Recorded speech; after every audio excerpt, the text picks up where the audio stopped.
Live from Stadium Field on the campus of Darien High School, it's varsity football on the DAF Media Network tonight. It's the home opener for the Darien Blue Wave as they welcome in the Fairfield Ludlowe Falcons. Hi, everybody. I'm Damian Andrews. So glad you could be with us tonight for this one. Pre-game festivities as we come up a little early on this broadcast. Congratulations, as you see the banner right there, Rob Trifone, the longtime Darien head coach, entering his 12th season on the job here with the Blue Wave. He is going to be inducted later this year into the Connecticut High School Coaches Association Hall of Fame, and I welcome in my broadcast partner for this evening, Tommy Mercine. Tommy, big deal for Coach T, and well-deserved. He was inducted into the FCIAC Hall of Fame a few years back.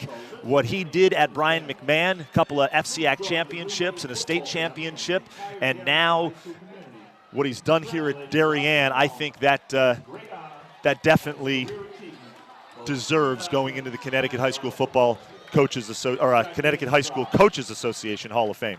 Damian, well said. Thanks for having me. It's great to be here. It's a beautiful night for football, and Rob is exceptionally deserving of this award. I mean, I know him well. He's a tremendous coach. He's probably one of the finest biology teachers in the state. So he's multi-talented, and he's very deserving of this award. Yeah, his teams are well prepared, well taught, well behaved, and he just has an exceptional record of winning ever since he's been here. Huge honor for Coach T. We are going to take just a quick break, and we will be back with live football here on the DAF Media Network. Damian Andrew, Tommy Mercine joining you on a beautiful, late summer evening. Feels like early fall, and we'll be back with some high school football. The season opener for the Darien Blue Wave and the Fairfield Ludlowe Falcons as we take a look at the captains coming to midfield. We'll be right back.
Live from Stadium Field, it's varsity football on the DAF Media Network. Tonight, under the lights here in Darien, Connecticut. It's the season opener for the Darien Blue Wave and the Fairfield Ludlowe Falcons. We're just about ready for kickoff here. Damian Andrew joined by Tommy Mersine. And Tommy, when you got back to me so quickly, I was thrilled that you'll be joining me here tonight. We've got a great broadcast perch other than the tubas right directly in front of us. But interesting matchup, kind of a reunion bowl between Coach Trifone and a guy you know well, Mitch Ross, who is in his third year as the head coach of the Fairfield Ludlowe Falcons. Of course, longtime assistant coach on the offensive side of the football for Coach T here at Darien. Arrived at Darien a year before Coach Trifone came here as an assistant, and they stayed together through 3 straight state championships. And then Coach Ross decides to go and build his own program at Fairfield Ludlowe. And last year, a great season for them, best season in 40 years, 7-3. You know, Mitch has done a spectacular job. Really, the story here is what a great job Mitch has done with this Fairfield Ludlowe team, which was down to, I think, 19 or 20 players before he got there. There's probably 60 kids on the team, and he's really rejuvenated the entire program. We could talk more about it later, but Mitch is a very, very interesting guy. He's a medical doctor. He's a successful businessman, and now he's a football coach. And the return here for Fairfield Ludlowe, far side of the field. And he's finally tripped up at the 40-yard line, and the Falcons are fired up, and it's going to be interesting. Very light-colored uniforms, so the numbers not very prevalent. We're going to be guessing today. So we're going to be doing some guessing here. But I can't stand these green, the silver numbers on white shirts. I think they look good in the psych videos. Tommy, I think Oregon started this with the fashion in football. Fairfield Ludlowe in the white uniforms, Darien in the blue. Ludlowe will be moving from left to right on your screen, and we're going to talk about our DAF media production crew momentarily, but we are just about ready to go here. Fairfield Ludlowe will start on their own 46-yard line here, 1st and 10, and the quarterback is Quinn Pavos, and he throws down the field and in and out. Hit him in the hands. Mitch is a creative guy. Mitch is a very wide-open play caller, and I expect him to test Rob. And he knows Rob as well as anybody in football, so Rob Trifone, that is. So I expect a better game here than some might think, and it's very close. And according to Rob, the receivers for Fairfield Ludlowe are as good as any in the state. He's very concerned about the wideouts. And here's Pavos over the middle, ball tipped in the air, and it's intercepted. That's a great play by Sam Wilson. Great play by the captain. Sam Wilson, such a talented player at that linebacker position, and right away, second play from scrimmage, and Darien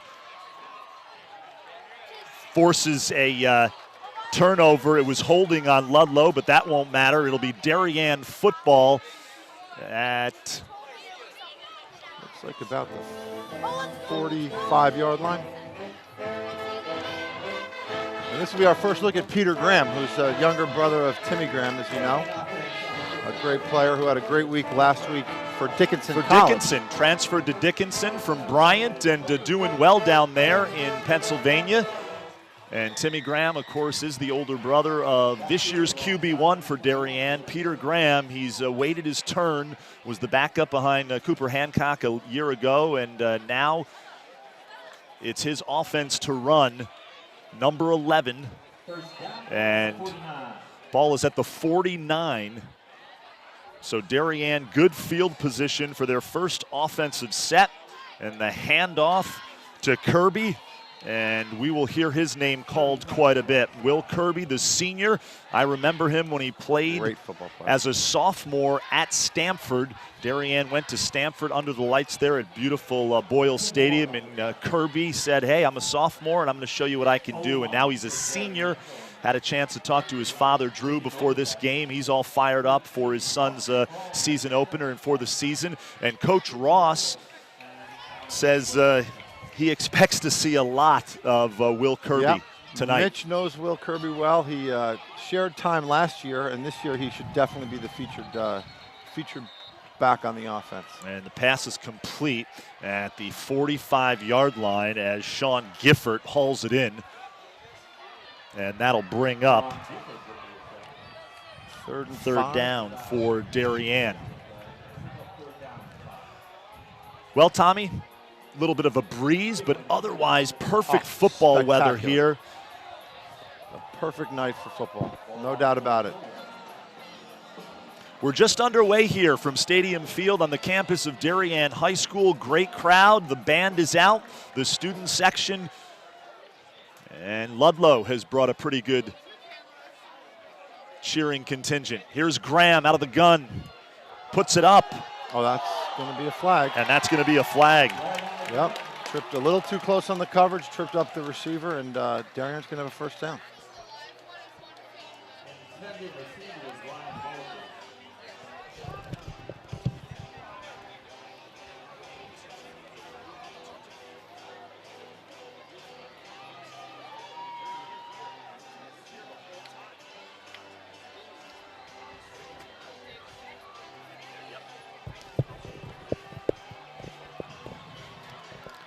That was a good throw by Peter Graham right there. It was, I think it would have been caught had the receiver not been tripped up.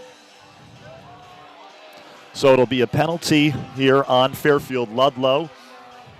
And good field position now for Darien. Fresh set of downs as they are inside the 30-yard line. And here's Graham. Fakes it to Kirby, keeps it himself, and Peter Graham takes off.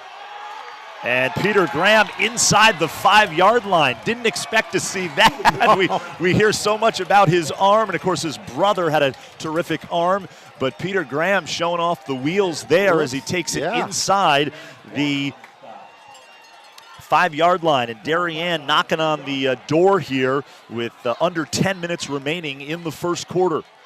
That was a great run, and it almost looks like it was a called run or an option because he went right for the corner, didn't even think about throwing. No doubt. Great ball fake to Kirby as well.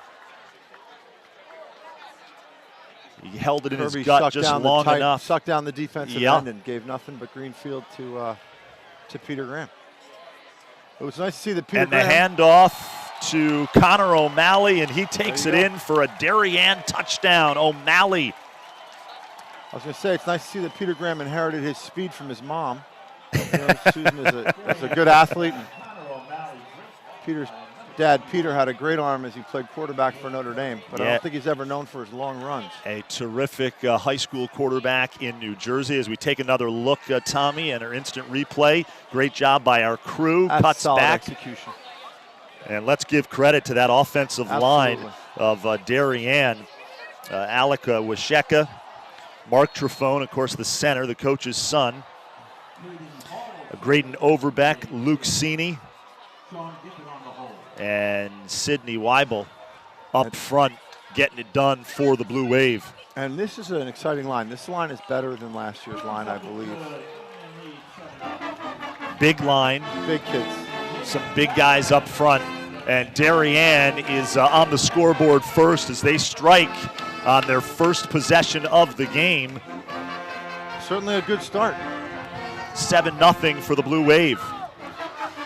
Now here's the thing about, as you mentioned at the outset, Coach Ross, they're not afraid to put the ball in the air. Not. Like I said, he's very creative. He used to drive the other coaches in the junior football leagues crazy. He never punted, ever. You know, we were talking last night on the phone. I had the chance to talk to him, and he was very much involved in the junior football program here in Darien. And he's trying to do the same thing now in Fairfield, and really that's how it starts. That's how you build a culture, is at the youth level. And so he's been coaching some youth football and doing his part to bring guys through the system, and that's what Coach Trifone has done such a nice job with in Darien, and why they've had so much success as a program. And truth be told, Mitch was an architect of that program in Darien.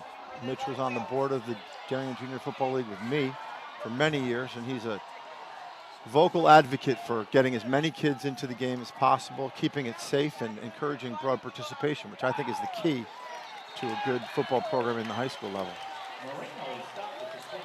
Better coverage there, Damien. Yeah, absolutely.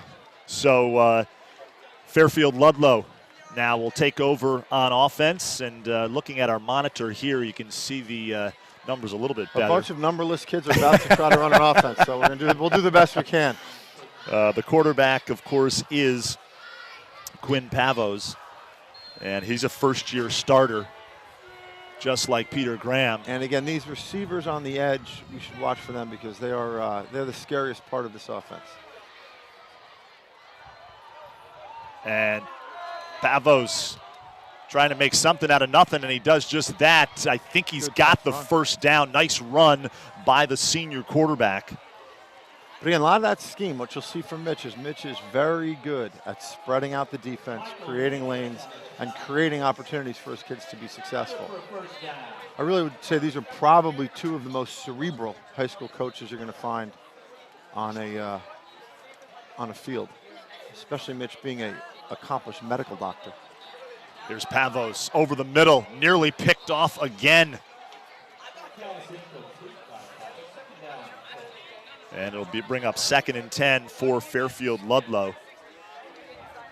And here's where you have a first-year quarterback in his first game. It appears he's not really looking at a check down. He's got his one receiver in mind, and he's kind of going right there, and that's going to create problems for him unless he can adapt quickly to what the Darien defense is going to give him, because they're not going to let those first receivers get open. 9 minutes remaining in the opening quarter here. Quinn Pavos out of the shotgun, and they keep it on the ground. A heck of a run.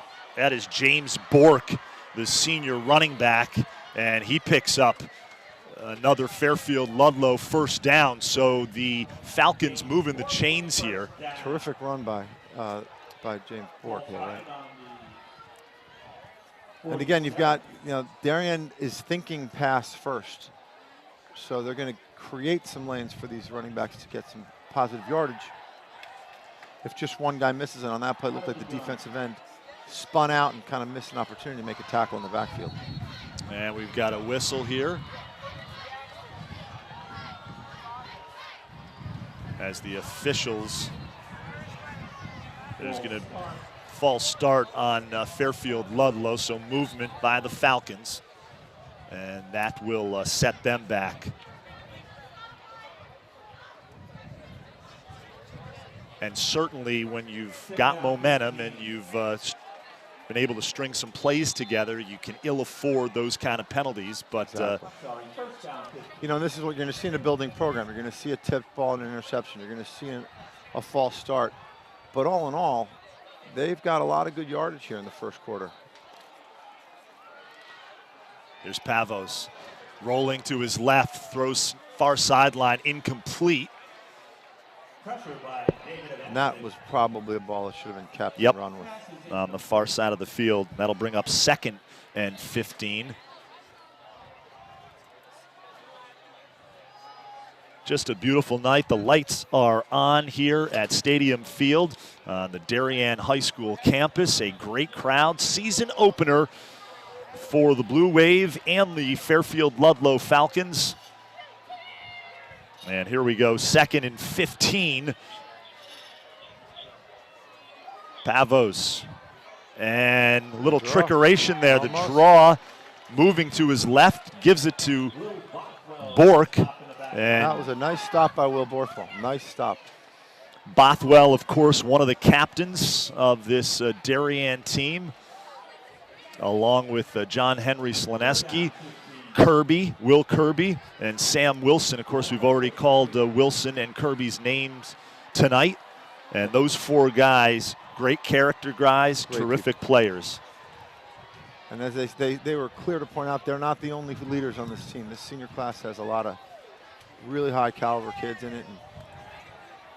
And this senior class hungry to get back to the state playoffs, take care of some unfinished business.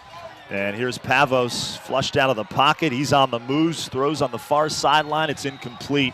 So good defense once again by Darien. was a nice job by the quarterback creating some space and some time for himself, and just kind of missed on the throw. It was a good defensive series. The quarterback, Quinn Pavos, has some athletic ability. You can certainly see that in the first couple of series.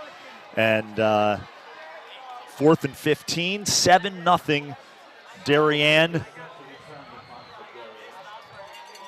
Blue Wave in the blue unis, Fairfield Ludlowe in the white. And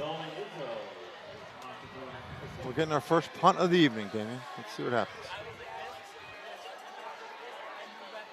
And that bounces around the 35-yard line. It will stop around the 34. So Darien takes over at their own 34-yard line. Public address announcer Anthony Sweeney calls it the 33, and he's absolutely right.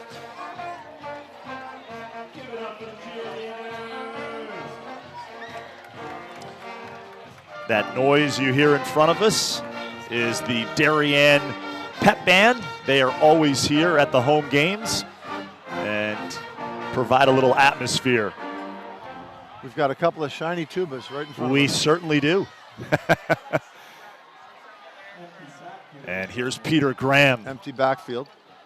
Throws to the near sideline. Ball's bobbled. So that's a minicus. You don't see that out of a Michael. minicus that often, a bobbled football. Must be opening night jitters.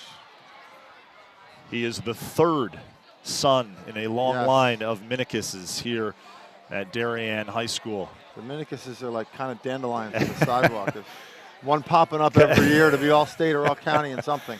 And their mom, Mo, got her first win in field hockey last night. Also one of the best coaches you'll ever meet. Terrific coach, a Hall of Famer in her own right. They beat Ridgefield 2-0. Here's Graham throwing downfield. He's going for it. Oh, that's a flag too, I hope. We'll see. And it is a flag. Tight coverage by Ludlowe. The pass was tight. You know, he didn't have to do that. I think he was right there. I think that was a bit of an unforced error on part of Ludlowe. It was a great throw. Great throw, and Austin Damel almost had him in stride. That's another big name here in Darien, Damel.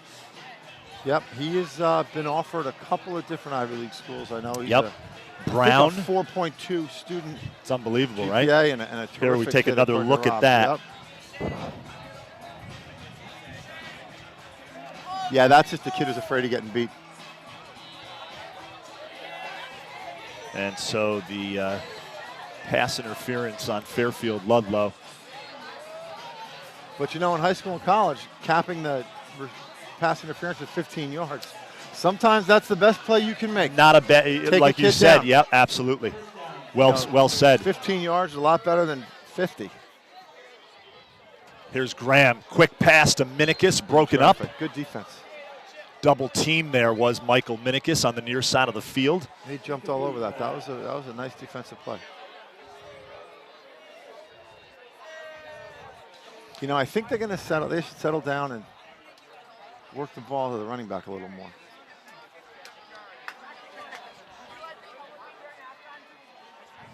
Our DAF Media production team here. We've got some newcomers, some first-year talent, if you will.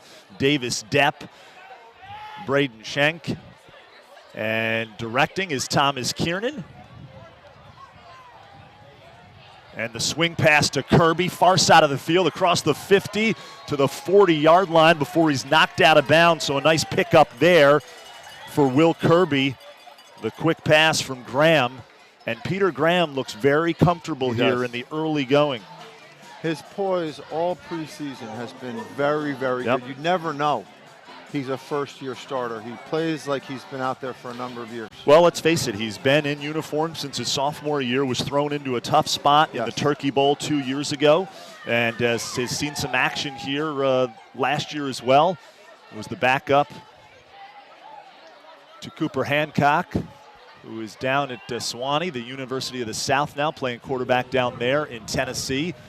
And a pickup on the ground there, the run by Kirby. As we take a look at Kirby. Kirby's got nice combination of quickness, strength, and speed. He's a very, very good athlete. And He's gotten a lot stronger in the offseason, so he should have a very good year if he stays healthy. So it's 2nd down and 3 for Darien as the ball is on the 34-yard line here. And here's Peter Graham working out of that shotgun, throws far side of the field, and that is a nice touchdown. Austin Damel hauls it in.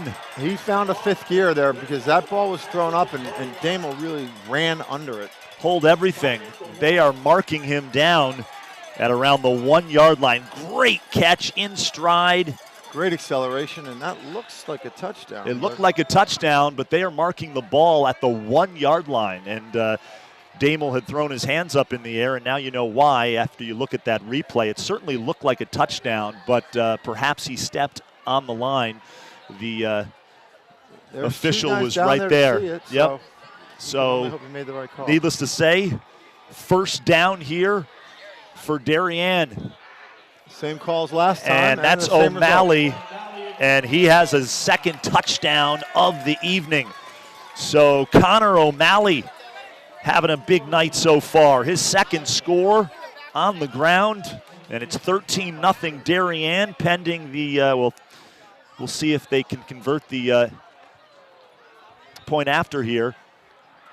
5:18 left in the 1st quarter. And this is a nice start for Darien, perhaps a touch demoralizing for Ludlowe. Hayden Hall, the junior, will attempt the point after here.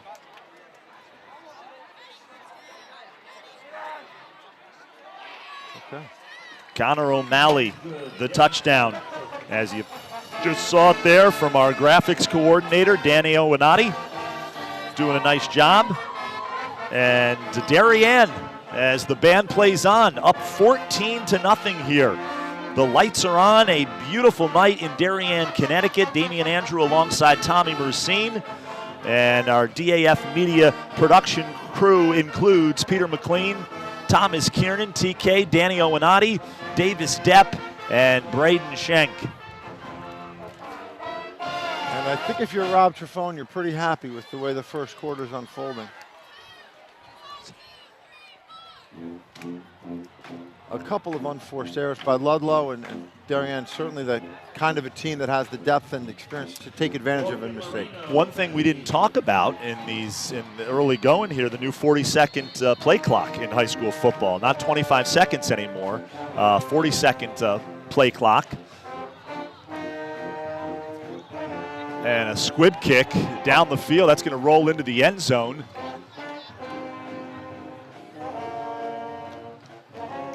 And here comes the Fairfield Ludlowe offense back out onto the field. And I'm pretty sure the rule in high school is as soon as the football goes across the goal line, it's an automatic touchback. Correct, correct. So Fairfield Ludlowe will start at their own 20-yard line. Quinn Pavos, the quarterback, the left-hander, back out on the field. And we take another look at that touchdown. Great blocking up front. Great job by Trifone, Sini, great Overbeck. Weibel. Okay, that's a good example of Mitch taking what they're giving him as he snuck the running back out into the flat and betting that the linebacker would not be able to pick him up, and that was a good call. I have to say, I'm going to mention the big guys up front. Graydon Overbeck, who does a lot of work for DAF Media, said, Damian, you got to mention the guys up front. I want to hear their names more. And here's Pavos, steps up, short pass, incomplete, off the hands of Bork, and that was a catchable ball. I think he was looking to do something after the catch and lost sight. Damian, we always used to tell the kids in youth football that the further you were away from the football, you didn't have to be as smart. Just try to get kids to play interior line and enjoy it. And I think there's some truth to that. Absolutely. Have everybody convinced that the smartest kids were the 3 kids surrounding the football, and if you just happen to be a little bit less intelligent and fast, anybody can play wide receiver. And here's a nice pass catch, Pavos to number 2 for Dylan Frangiamonte, it looks like. Yep.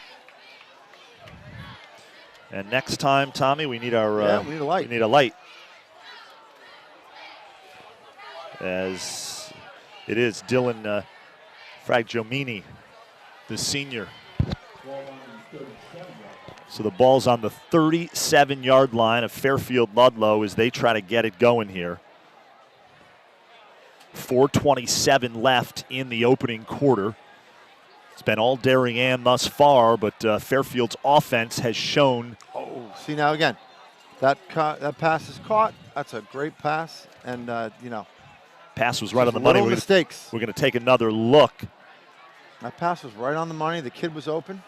He just could not hang on. I think he heard the footsteps of safety coming up to introduce himself to him. And that was Charlie Began, number 4 for Fairfield Ludlowe. Boy, a beautiful night. These lights really look great. I the mean, field what a sparkles. great job, these lights. What a great thing for the community. It's hard to believe there was a controversy at all around lights. Well, as I like to say, not getting into the controversy, No. but high school football's made to be played on Friday nights, right? That's part of Americana.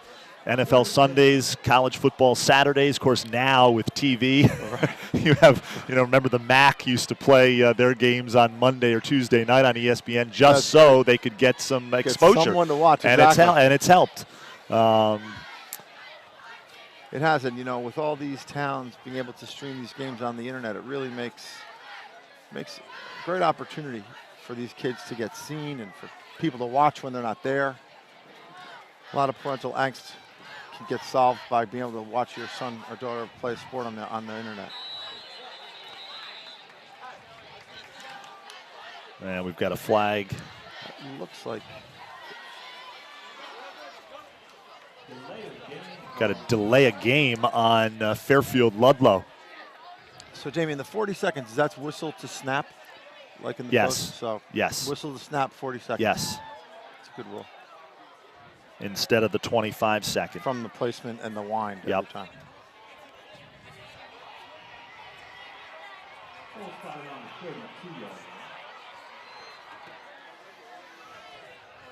As a friend of mine I used to coach with, Kevin Naughton, who's a great man, he used to say, I'm the best play caller in the world on 3rd and 2, but I'm not a great play caller on 3rd and 15.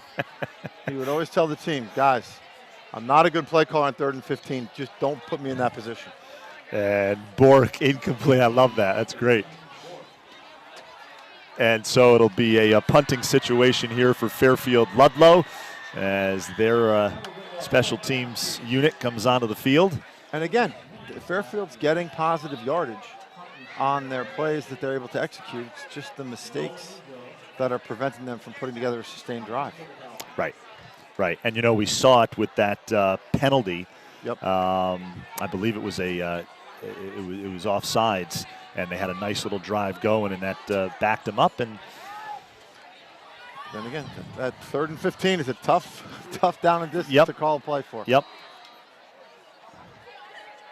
The punt is nearly blocked, and we've got a flag as the punt was nearly blocked by Michael Minikis. It looked like Michael Minikis couldn't decide if he should lay out and go for the block or pull up and avoid the punter. And in retrospect, he kind of did a little bit of both. Yep. Ended up running into him. I don't think that'll be a personal foul. It should just be running into the punter. Although in high school, I'm not sure there's a difference. The officials are sorting this out. It's definitely running into the punter. The flag came right there. Most punters are pretty good thespians. He did miss the the punter missing opportunities. I think Mitch, knowing Mitch, when he gets into the film room, he's going to give that punter an education on the flop. You'll have him watch a little Premier League soccer. Absolutely. You almost wish the officials were mic'd up here in high school. I know. It is. So they're going to knock off 5 yards, and they're going to punt it. And they're going to reboot it. So after all that, it's a do-over here for Fairfield Ludlowe.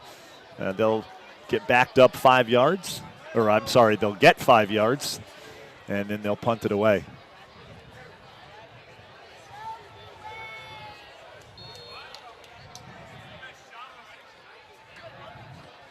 (14-0) Darien leads Fairfield Ludlowe. Season opener for both teams, and the punt is away, and it's a pretty good one. Punt, yeah. Takes a favorable Ludlow bounce inside the 30-yard line. And Darien now will take over on offense. That was Nolan Izzo, the Fairfield Ludlow punter, and here comes the Blue Wave. You know, we were talking about uniforms earlier. When you were growing up, when I was growing up, you wore your home whites. That is not the case here tonight. No.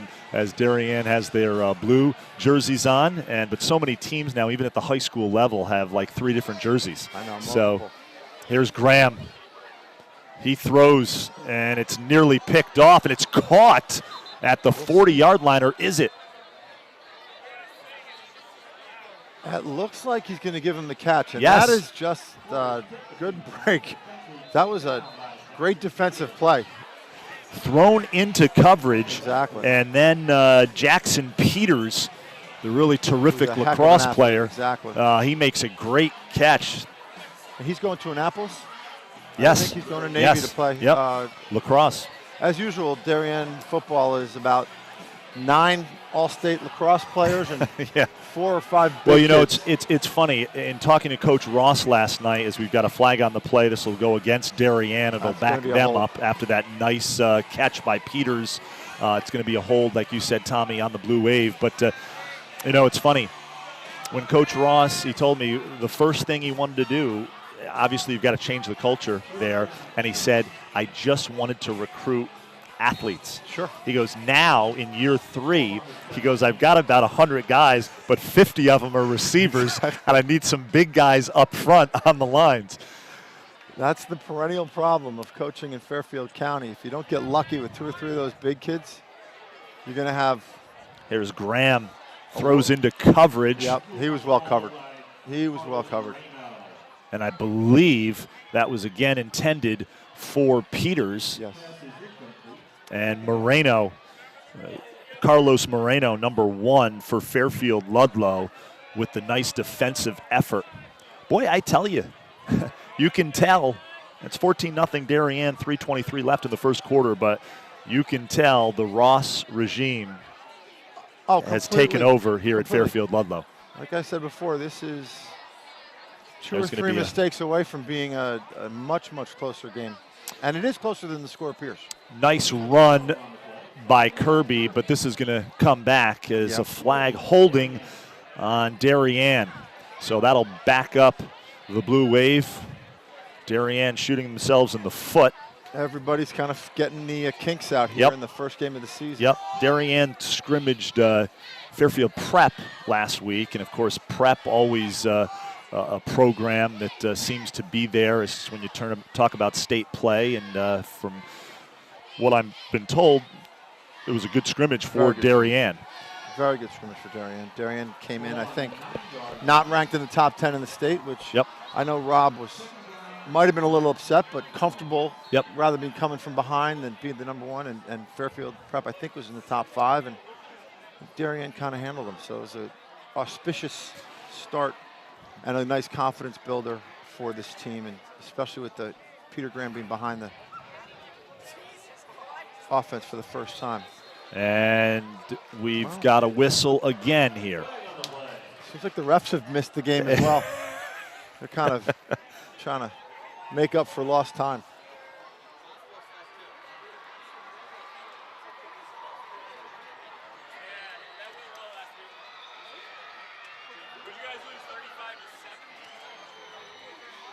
Yeah, so 2nd and 35 or 40 is not exactly a great not where play calling opportunity either, is it, Damien? It's not a. No. Your buddy there probably would Coach like Naughton, to play. Coach Naughton would be rolling his eyes, would be definitely gnashing his teeth right about now. Absolutely, absolutely.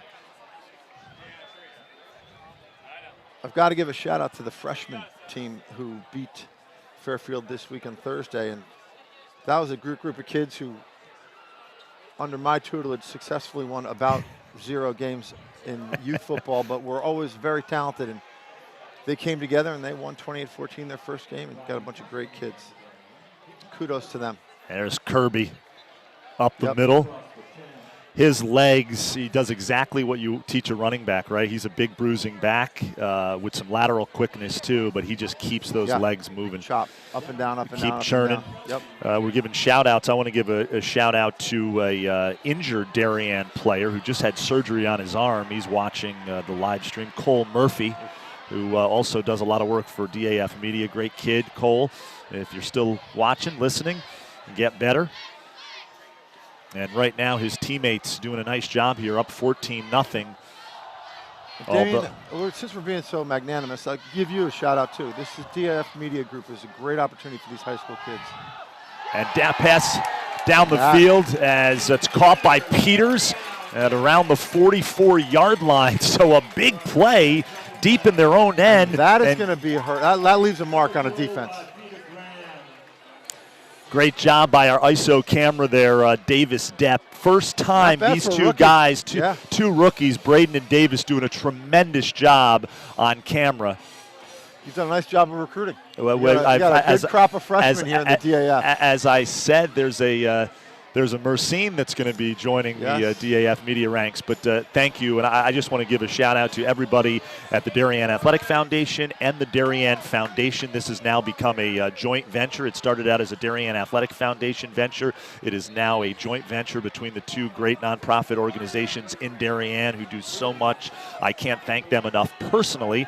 Obviously, and this is a lot of fun to be able to do this, and then to work with the students here in the Darien community has been great. And as I've been telling people and being completely transparent, my parents were both teachers. My brother's a college professor down at Towson, and I was in the TV news business for over 22 years, and I have to say, I love working with the kids. I did not know that I would enjoy it as much as I have, and I have. And here's Graham looking downfield, throws over the middle, and it's broken up. Now that could have been called, but they're going to let that go, I think. Pass was intended for Sean Gifford, the 5'11", 160-pound senior. Here we go. Nice ball by Graham. Ball. He has looked really sharp here in this game. And how about that? Picks up the big first down deep in their own end. And just when you think that was going to be a punting situation. And now Ludlow's got him back to a 3rd and 10. So, so I got to agree with you. My mother was a math teacher in high school at Ursuline High School in New Rochelle. My sister is a 25-year teacher at Mount Lebanon in Pennsylvania. And my youngest sister is a professor at Tulane. So I've got teaching in my family as well. And here's a big play by Kirby across the 30, inside the 20 to the 10. And is he in? We've got a flag on the play. This could come back. Oh, wow. Holding on the offense. And it is going to come back. A great play. And it's going to come all the way back. So. And Rob is less than happy with that. Understandably so. That was a great pass and throw. And he got into the open field and made some nice moves there after the. And that was a touchdown. Had that not been a flag, he was in the end zone there. Snuck in the corner of the end zone. Mount Lebanon, Pennsylvania. I think I told you this off air once before. My father's side of the family, I grew up in upstate New York, have been in the tri-state area now for over 15 years. Spent a lot of time working in news in Connecticut. And my dad's side of the family, though, from northeastern Pennsylvania. A bunch of Penn Staters in the family. So Very familiar with that. To watch a football game. It certainly is. They love their football in Western Pennsylvania. There's no doubt about that. No doubt about it. The Whitfield Conference is a great high school football conference. Have a lot of buddies who I went to college with who are sports writers, prep writers in Pennsylvania. Here's Graham now. Out of the gun, over the middle, pass is complete. What a nice pass catch as Max Sharp hauls it in, and it's so nice to see Max Sharp out on the field. Had an injury last season during hockey season. He's a big hockey player, and as a junior. And I told his mom, who was just so distraught after he was out for really much of that season last year on the ice, I said, well, you know what? He's got his senior season, and sure enough, he is back. And a nice big catch right there, Max Sharp.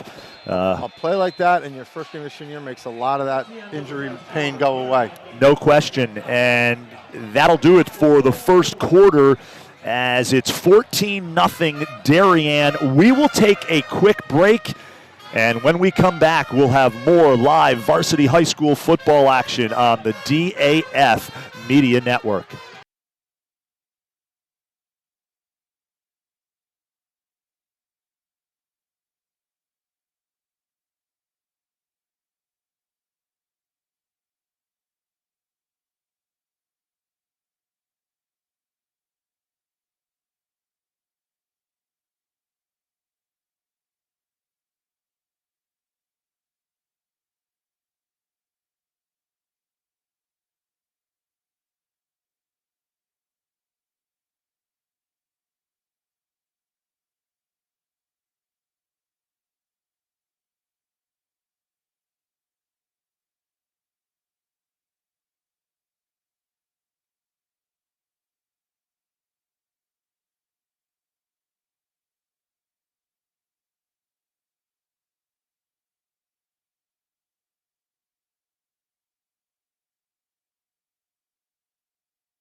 We are back here live on the DAF Media Network. Damian Andrew alongside Tommy Mersine. I want to thank Tommy for joining us this evening, as he has done over the last 2 years on a number of high school football broadcasts, and certainly love to have him drop some knowledge on us. The punt is away for Darien, and it bounces inside the 15-yard line across the 10, and a great boot. Great job for Darien. Great punt by Darien, and we'll see what Mitch can come up with down here inside of his own 10-yard line.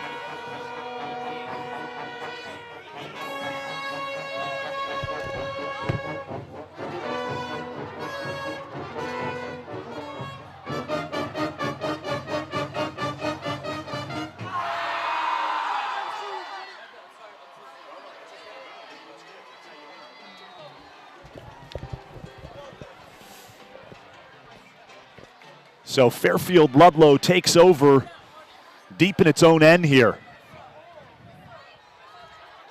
Pavos, he's going for it. Down the middle, pass is incomplete, overthrown. He had the slot man open here on the side, but clearly was looking for the big hitter quickly.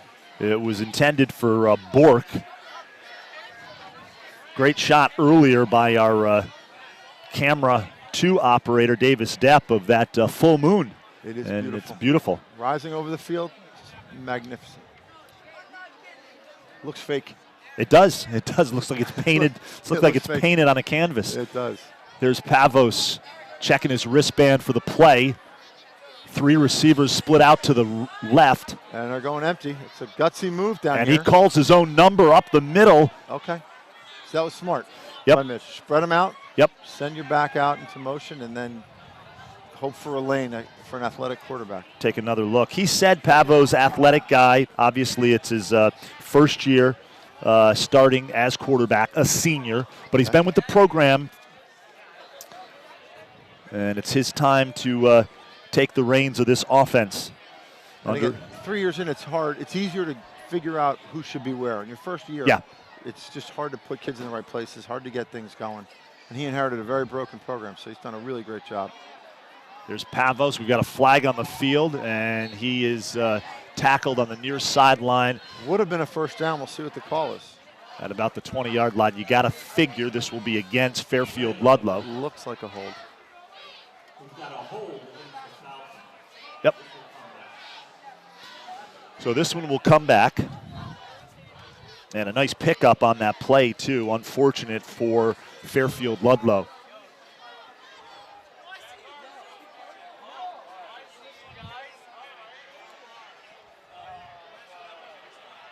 Week 1 of the high school football season here in Connecticut, always special. And next week is a big one. Southington. It is a big one. Not to look past this one, but. Southington comes here Friday night under the lights. As Rob said, that's the equivalent of a state playoff game because they are very highly ranked and a very, very good program. A lot of new opponents. You know, the FCIAC cycles every 3 years. And so Darien won't see St. Joe's. You know they're going to see New Canaan. They're going to see Greenwich.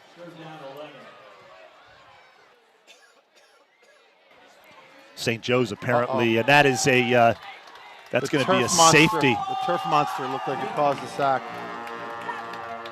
And that's going to be a safety for Darien. And James Morrissey with the safety.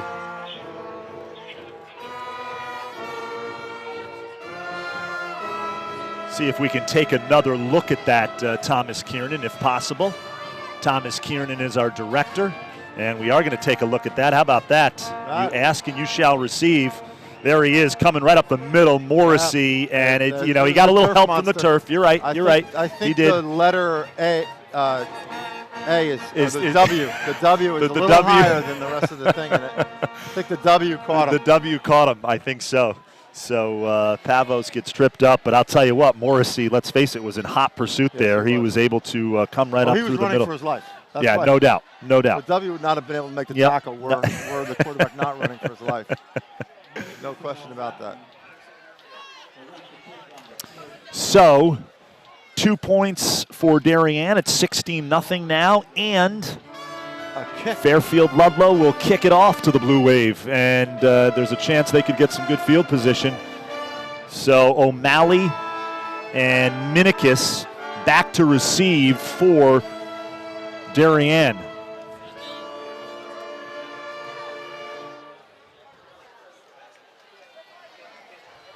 You know, I'm looking at the band here. I played trumpet in the band in school, and everything now is technology, right? No paper sheets. It's all on the iPad. And Minikis returns it. He gets tripped up by the turf and just shy of the 40-yard line. So Darien's offense comes back out onto the field. Darien moving from left to right here in the second quarter, wearing the royal blue uniforms with the white numbers. And number 11, QB1, his first season as the starter for the Blue Wave. Peter Graham has done a really nice job thus far controlling this offense, running this offense, and he has shown off the arm. His arm is tremendous. There's no question about that. Throws a deep ball on stride. Has done a nice job of looking at the whole field so far, it looks like. And obviously, these guys play a lot of 7-on-7 during the first part of the summer month. They won the Shoreline 7-on-7 tournament. That's a quick pass over the middle, complete to Gifford. And Sean Gifford having a big night for Darien. It's a lot of new faces at the wide out position. But, boy, I tell you what, They haven't missed too many steps. 3 great players. They did. To college football, and I know that Roloff is doing a PG year up at Suffield Yep. Academy. Yep. Where he's with one of the best quarterbacks in the country. The kid from, I think he's from Southington or Stonington. He's a tremendous player. Here's Graham. Again. Another quick pass. Another 7-on-7 play. Yep, absolutely. As I was saying, pass complete to Gifford. He's brought down at around the 35-yard line, but in that 7-on-7, they won the Shoreline tournament, which it's at Daniel Hand, I believe, and then, of course, went 4-3 in the Grip It and Rip It at Dunning Field at New Canaan. And that has been a really great 7-on-7 tournament. Johnny Marinelli got that thing going, and before he decamped to Arizona State. How about that, huh? Yeah. John Marinelli, the former Greenwich coach, former longtime assistant under his father Lou at New Canaan, is now an offensive analyst for the University of Arizona Wildcats. And he's out there in Tucson, Arizona. Ever been there? Yes. For great, it's hot. Great facilities. Beautiful. In fact, it's much like Penn State. That is the town. Is the University of Arizona, the campus. Saguaro cactuses. Yep, absolutely. So here we go. 2nd down. That was a nice run on the previous play. And 6. Here's Graham. Over the middle. Passes complete to Minikis. He sheds a tackler. Carries about 3 down with him. Almost to the 10. That's a bit of a luxury. You stick that into a covered man like that, and you know that Minikis is going to come up with the ball. That is a nice luxury to have, to be able to. That kid was covered, and that was still a great play and a great completion. He is, as they say, threading the needle tonight. I mean, he's shown off his arm. We're going to take another look at it right here, Tommy.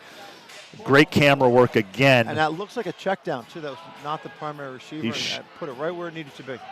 Great job by our Davis Depp on camera 2. And here we go. Graham throws to his left, throws across his body, and that is a touchdown, Sean Gifford. So Sean Gifford with a touchdown. Connor O'Malley 2 touchdowns, and Sean Gifford the touchdown for Darien. And so the Blue Wave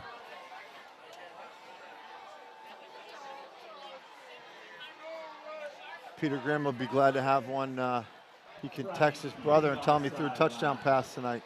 Let's take a look at this here. Here's a nice fake again. Look at that. Faked out our camera. And nice move by the linebacker Gifford. Just couldn't get yep. to him. You just couldn't. You bid on the play action the other way, and the running back was open. That was a great play. Yeah, great play action there. Just keeping that football tucked in, and that is up, and it is good.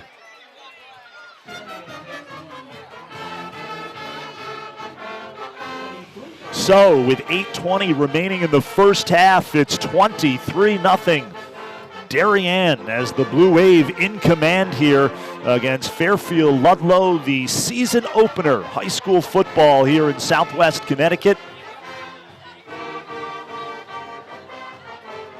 Gotta say, it's an impressive start to the first half. Because again, Ludlowe is a good program. Having gone from virtually winless to 7-3 last year, and a number of returning players. Ludlow's a pretty good program. You know, here's and Coach Ross and I kind of touched on this. When you look at his sideline, far side of the field, the numbers that he has, that was not the case a few years back at Fairfield Ludlowe. And one of the really big challenges with a job like the Fairfield Ludlowe job, or for that matter, the Fairfield Ward job, you've got Fairfield Ludlowe, Fairfield Ward, then you've got the Fairfield Prep, right? You've got some kids that are interested in going to St. Joseph's. Yep. So you're dealing with a number of schools in the area. You're going to get diluted down a lot on your talent. That's right. Yep. That is right. No question. No question. Well, I always thought, when I was at News 12 and covered a lot of high school sports through the years, look at Bridgeport. 3 schools. You've got Bridgeport Central and Bassick and Harding. Yeah. Imagine if you combine all those schools in football. Well, you'd have Greenwich. Yeah, exactly. Dave Catalina, of course, terrific coach at Bridgeport Central for many years. And then he left that program to spend some time with his young twin sons. But he really, I can remember where they were in the FCIAC championship game against Staples and the great March Petraccio, and I can't remember the year, escapes me, but they had the game won, and in the final minute, a big play, Staples, they ended up winning it, but he had Central. It was, I think, the first time in many years that Central had played for an FCIAC championship. He really did a nice job with that program. You know, I know I've said this for years, but high school especially, coaching is so much of the success of a program. It's almost absolute. You know, if you have a good coach and good momentum, the kids want to play. If the kids want to play, they care, they come out, and you get something that builds upon itself. And without that leadership at the top, especially a sport like football, which has become increasingly unpopular in a number of places, it can go south quickly. Yep. And once it goes, it's hard to get it back. It's hard to get it back. Mm-hmm. People from all over the country are very surprised at the ability of schools like Darien, New Canaan, and Greenwich to keep their numbers high and keep participation rates high. But, you know, with a good focus on safety and a well-structured youth program, it's very doable.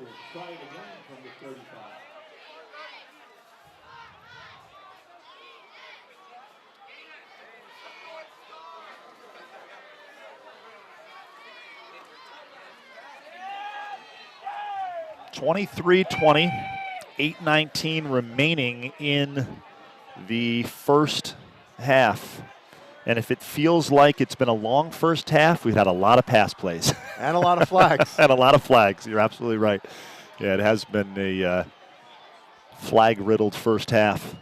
So Darien will kick this again from the 35. Low line drive kick, and it rolls out of bounds. Flag is in the air. So Fairfield will take it on the 40, I think. Yes, I believe so. I have to smile and laugh. You look at those uniforms, and it's so difficult to see the numbers. I know. You know, it's frustrating as a parent. One of my kids played on a team that had the same kind of deal, and you're thinking, did my kid just make a tackle? Yeah. Like, where? Who was that? It's, you know, it's modestly annoying for an announcer or for a fan, but for a parent trying to figure out what just happened, it can be absolutely very annoying. They're going to kick this again. Yeah, this must be Mitch and the math wanting to put them back further. Yep. I think this is a choice that they have.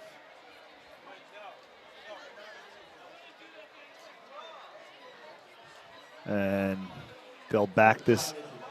You know what? And I know what Mitch is thinking. That kid he needs a catalyst here. Yep. And that deep back had a great return in the first kickoff. So Mitch is probably hoping to create an opportunity and get a little shift in the momentum by forcing a unsettled situation. Yep. They'll take advantage of this. Kick it now from the 30-yard line, so they back them up 5 yards.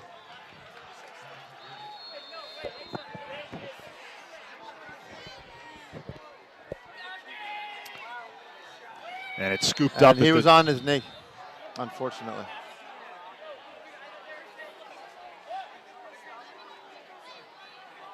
So net, Mitch cost his team about 7 yards because it would have been 1st and 10 from the 40. And now they've got 1st and 10 from the 33.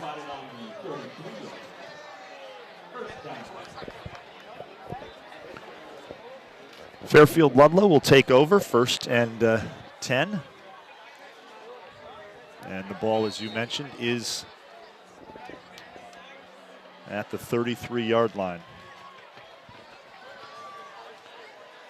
So if you're Fairfield Ludlowe, you'd like to do something here. I think you'd like to have all 11 on the field first. Yeah, you would. Then once that it's a process. And once that happens, I think you're going to want to get some positive yardage. Here's Pavos.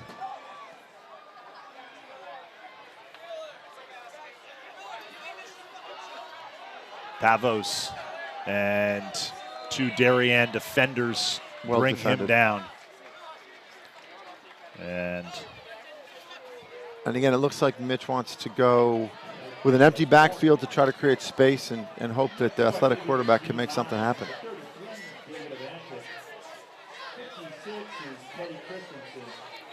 You know, there've been almost no plays in this game for 4 yards or 3 yards. I know. It's 9 yards. I know. It's 9. 20 yards. Exactly. Or -5 or -10. And that was Bothwell in on that tackle. Here's Pavos over the middle, and it's intercepted. Slaneski, John Henry Slaneski right there, read it perfectly, and he brings it back to the 25 or the 30-yard line of Fairfield Ludlowe. So a big play at that linebacker position by Slaneski as we take another look here. Great camera work. And he takes it inside the 35 down to the 30 before he is brought down by Fairfield Ludlow's Andrew Delangelo. So when you talk about a kid like John Henry Slaneski, right, that's a kid that would be a two-way starter at 99 high schools out of 100 in the country. But when you have the depth and the numbers, then you have the ability to play kids one way. They can practice in that, they get better at their reads, and they stay fresh. You know, there's nothing like being able to platoon linemen in high school. Absolutely. Here's Graham. Graham now surveying the field, throws near side. It's caught. Wonderful pass. Wonderful pass. A nice pass to Jackson Peters. And Peters continues to have a good night as he hauls it in near sideline. And Darien just keeps moving the football. And so far, their quarterback has looked really sharp. And you got to give kudos to the line because he has had the opportunity to find a receiver on just about every play. And any play that wasn't a real positive play was probably because the defensive coverage on the downfield was good. But Peters had every opportunity. Gives it to Kirby this time on the ground, trying to find some running room there, but a nice job by the line of Fairfield Ludlowe to limit that effort by Will Kirby. And again, our DAF Media production crew, 2 rookies on camera, 1, Braden Schenk, and camera 2, Davis Depp, doing a terrific job. Freshman here at Darien High School. In the booth is our director, Thomas Kiernan. Our instant replay coordinator is Peter McLean, and Danny Owenati is on graphics. And here's Graham on the move, throws, again, and it's complete as Ryan Mulliken with a nice grab, able to tiptoe and keep it inbounds as we take another look at this. Great job by Mulliken, and another nice pass. And that is a pass where only Ryan exactly Mulliken what I was going to say. Only he would catch it. Exactly right. That was a very his precision, ball. Graham's precision tonight has really been terrific. He has looked sharp. You know, he's getting the ball to the right quadrant of the receiver's body, which is... And his line doing a nice job. That one he throws into the stomach of the defensive end. And that was number 40 for Fairfield Ludlowe. Denholm Feldman, the sophomore. At least we think so. You can see it on the number screen. 4. I can see it here. I'm looking at the screen. What do you think of the ISOs, the instant replay here? Fantastic. Yep. That was Denholm Feldman.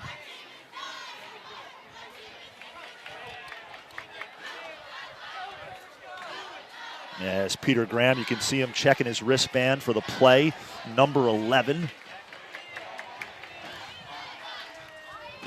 And again, look at this time. Great time. Wow. And it's caught. Wow, I thought it was deflected away on the far side of the field, but it is caught. And a great catch. And that corner would like to have that one back because the corner was in good position. We take another look at it, Tommy. Here's Graham, and again throws this to the outside, and Jackson Peters just makes a nice catch as Carlos Moreno was there, and he just missed, did the defensive back from Fairfield Ludlowe of knocking that ball away. But again, Graham threads Peters' mechanics were terrific. You know, rolling out to the left, getting square and putting the ball where it needs to be is not easy for any quarterback at any level, and Peter did a great job there. And here's Grant, gives it to Kirby, and Kirby finds the end zone. So Will Kirby, the senior running back, the captain, has his first touchdown of the year. That was a demoralized defensive line. The offensive line got a great push, but didn't look like Fairfield Ludlowe was really doing much to stop it. 5:55 remaining. We're going to take another look at the touchdown here by Will Kirby. Again, that line up front, the big fellas doing a great job for Darien, led by Graydon Overbeck there. And Hayden Hall, the junior kicker, will come onto the field and attempt the point after. It's up, and it is good. I don't think so. No, it's not good. Didn't quite have enough lag there.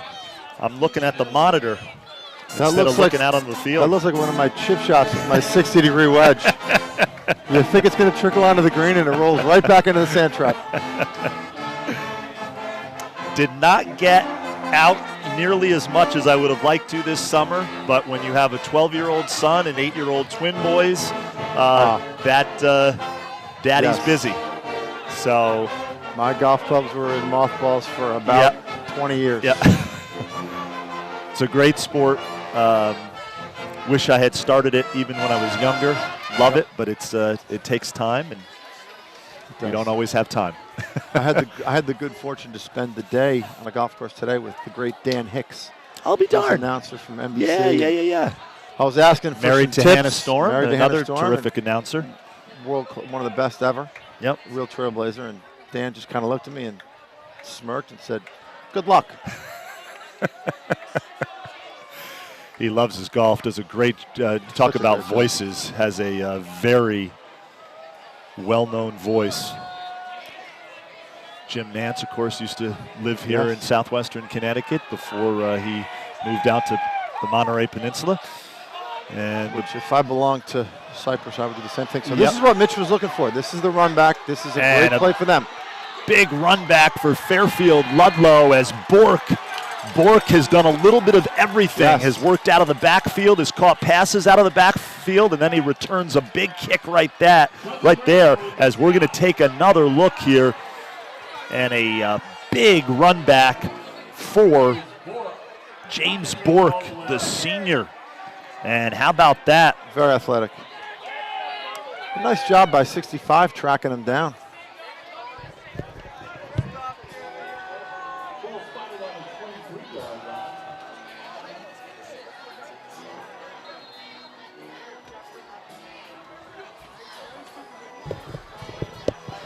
Dougie Brown, number 65 for Darien, tracks him down as we just saw in that instant replay. So we'll see if Ludlowe can capitalize on a little bit of momentum here in the first half. There you go.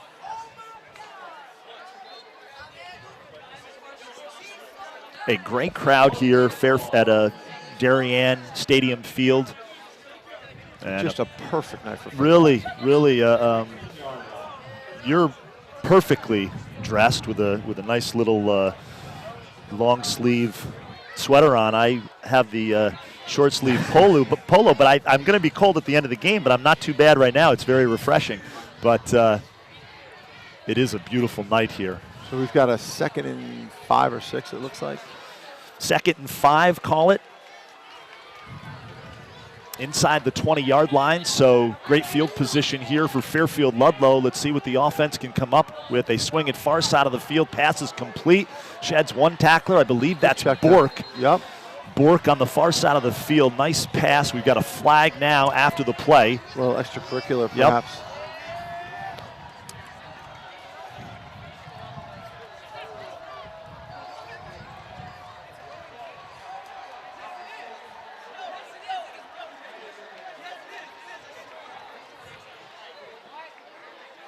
The officials are conferencing on the far side of the field, as we can see them right there. Great job by our Davis Depp, our camera operators tonight, Braden Schenk and Davis Depp, doing a terrific job. They're playing like veterans. They certainly are. I mean, the visuals, hope you're enjoying them at home as much as we are here from our perch.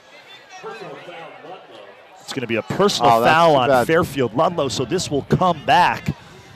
Again, a young team is going to do stuff like this. You just cannot make these mistakes against a team like Darien and hope to have any chance at all.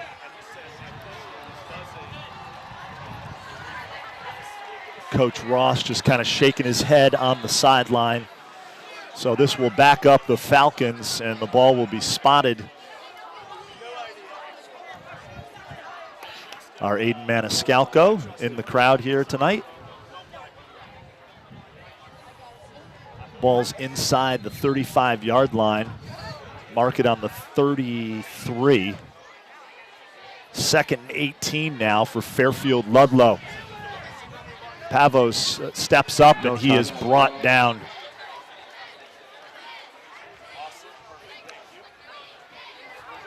And he's got to come out, or they got to take a timeout because his helmet came because off. His helmet came out.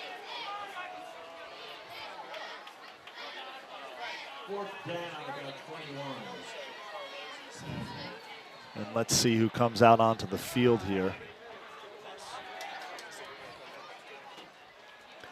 The ball is perfectly situated between the two tubas that are standing up in front of us, Damien. I'm to the left of the 1-2, but you're seeing right in the middle there. I'm in the valley of the tubas. You're in the valley of the tubas. You certainly are.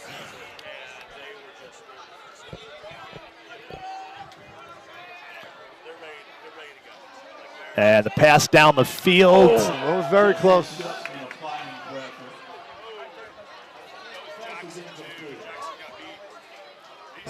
You know, a throw like that will just highlight the value of a Peter Graham because that ball was well thrown, but not perfectly thrown. Not perfectly thrown, yep.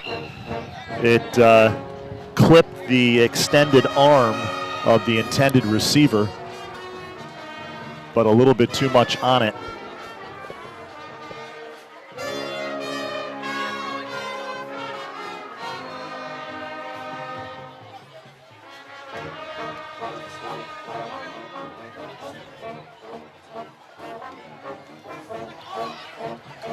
You know, in this day and age, with playing spread and 2x2 and having 100 receivers, it's hard to even slow the game down if you're winning by a lot.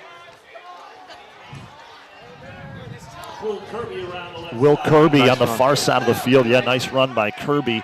He brings it across the 45-yard line before he is brought down. 3 minutes left. 29-0 Darien. Been a big first half for the Blue Wave. You know, it's funny, with the way Fairfield Ludlowe has played in spots, it does not seem like it's 29-0. That's exactly right. It's if you're just showing up and you start watching this and you don't look at the scoreboard, you'd be surprised that it's the score that it is. Here comes Graham now, ball spotted at the 45-yard line. Graham looking downfield, puts it up, far side of the field, and that's going to be a flag. So we're going to have pass interference on Fairfield Ludlowe. The intended receiver was Max Sharp, number 19, the 6'2", 185-pound senior. And that ball was well thrown. And that was a little bit of risk management by the defensive back.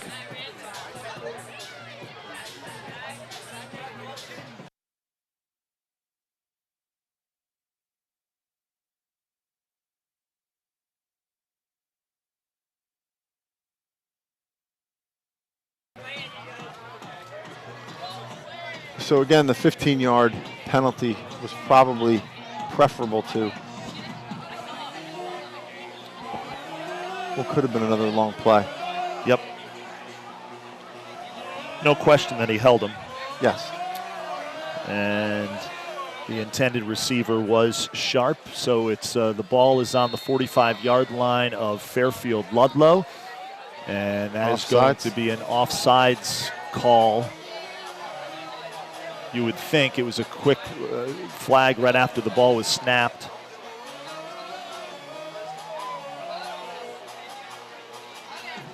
Bingo. There you go. Great job there by Davis Depp. As we don't have the officials mic'd up, but we can see their signs on the field of play.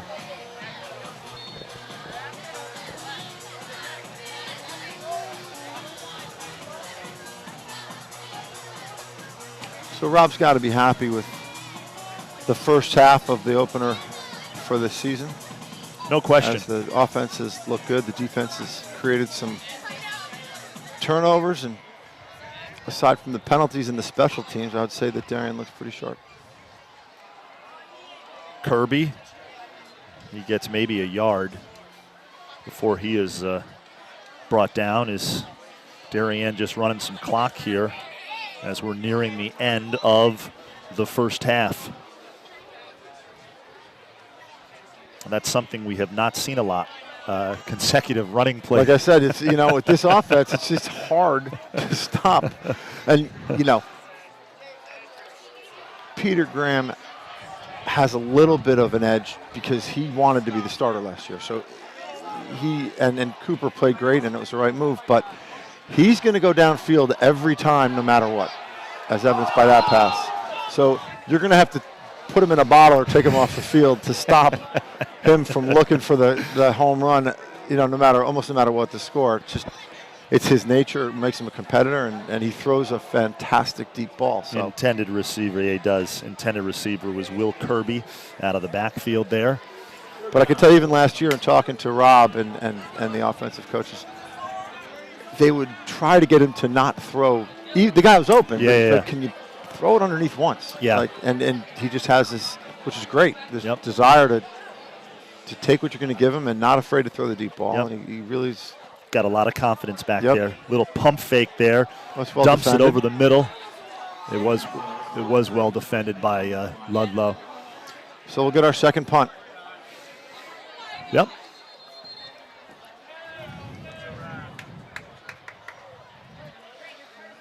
Hayden Hall. And again, that middle screen works unless the team's a little demoralized and tired, and then the defensive linemen kind of don't rush and just stand there and can mess with the middle screen. Yep. If our director, Thomas Kiernan, can hear me, we're going to bring up that photo of Coach Trifone. We mentioned before the game started, he was inducted, or he will be inducted, into the Connecticut High School Coaches Association Hall of Fame. Well, here he was at the season opener for UConn. I believe it was their first game, but at a recent UConn football game at the half, along with another a bunch of other coaches who are going into the Hall of Fame.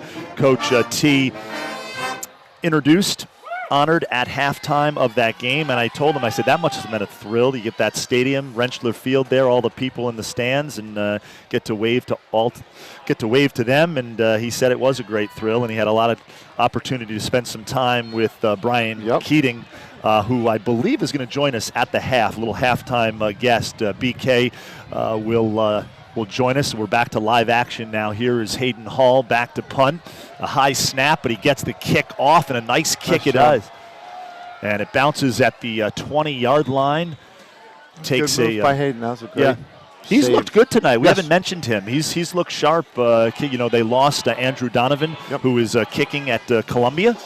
And he was a nice punter and kicker. And Hayden Hall doing a nice job tonight for Darien. Rob's record in the last 5 years or 6 years, just incredible. I think it's 72-6 or something like that. 70-6. Is that it? It's just remarkable.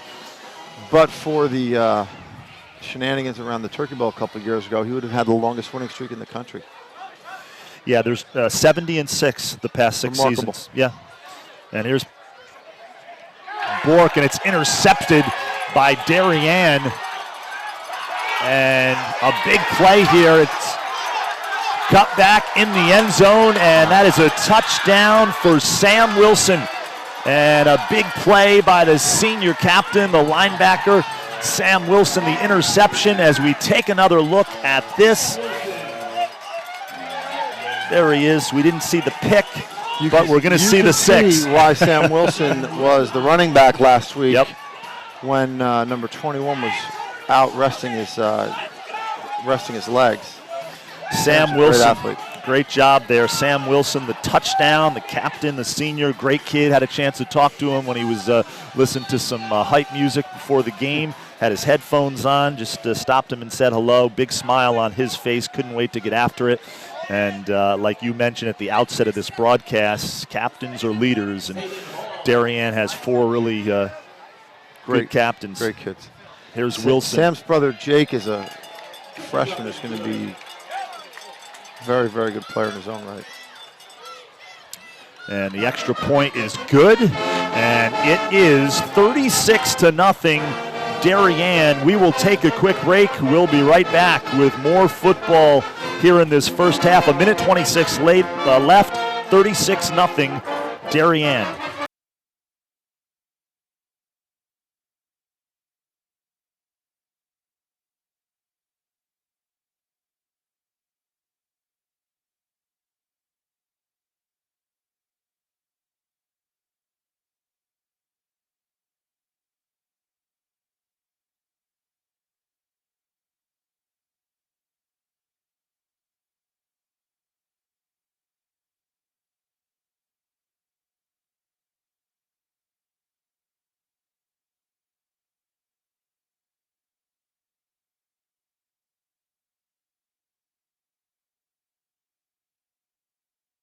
We're back here, 36-0 Darien, 1:26 left. They're kicking it off. Dougie Brown. Best offensive weapon this half has been the kickoff return for Fairfield Ludlowe.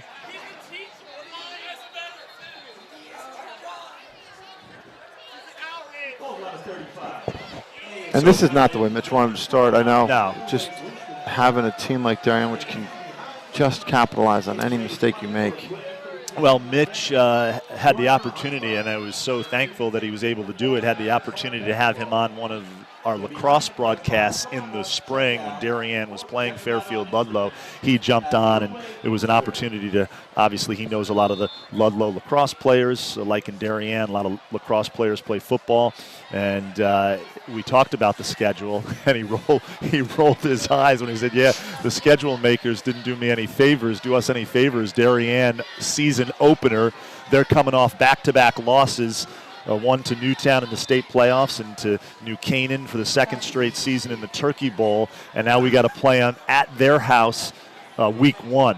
So he knew it was going to be a challenge, and but I will say this: it's his team is they've had some costly penalties. They're playing, but they're far playing better than the school. No question about it. And Mitch is doing the right thing at this high school, and they're going to be a good program for many years to come.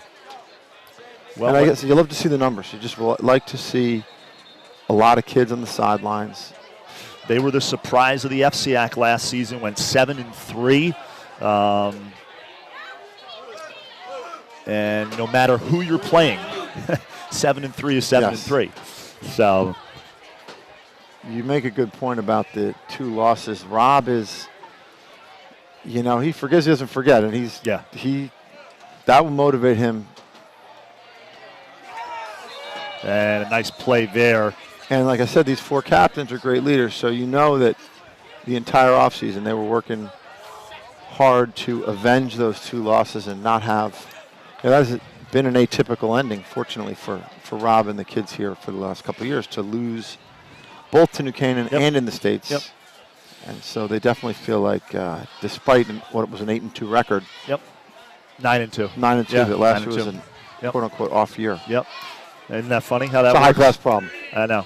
That's funny how that works. You see that in the college game, too. Yeah. And that'll do it for the first half of this one. It has been all Darien, 36-0. By the way, Teddy Christensen in on that last tackle as we take a look at the full moon. Nice job by Davis Depp there bringing you that. And we will be back with more football. We're going to take a halftime break here.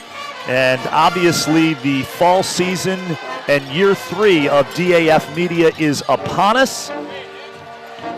Take a listen to our preseason DAF Media Year 3 show in just a bit.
The signs are there. Kids are back at school. The beaches are emptying out. Summer is winding down in southwestern Connecticut. Hi, everybody. I'm Damian Andrew. It's hard to believe, but it's year 3 of DAF Media. Thanks to the hard work of dozens of student and adult volunteers, we live streamed more than 250 events in our first 2 years. This is all possible through generous grants from the Darien Athletic Foundation and the Darien Foundation. Well, the spring produced state champions and conference champions at Darien High School, and we couldn't be more excited about what this fall has in store. The Blue Wave football team is hard at work under the watchful eye of longtime head coach Rob Trifone, who later this year will be inducted into the Connecticut High School Coaches Association Hall of Fame.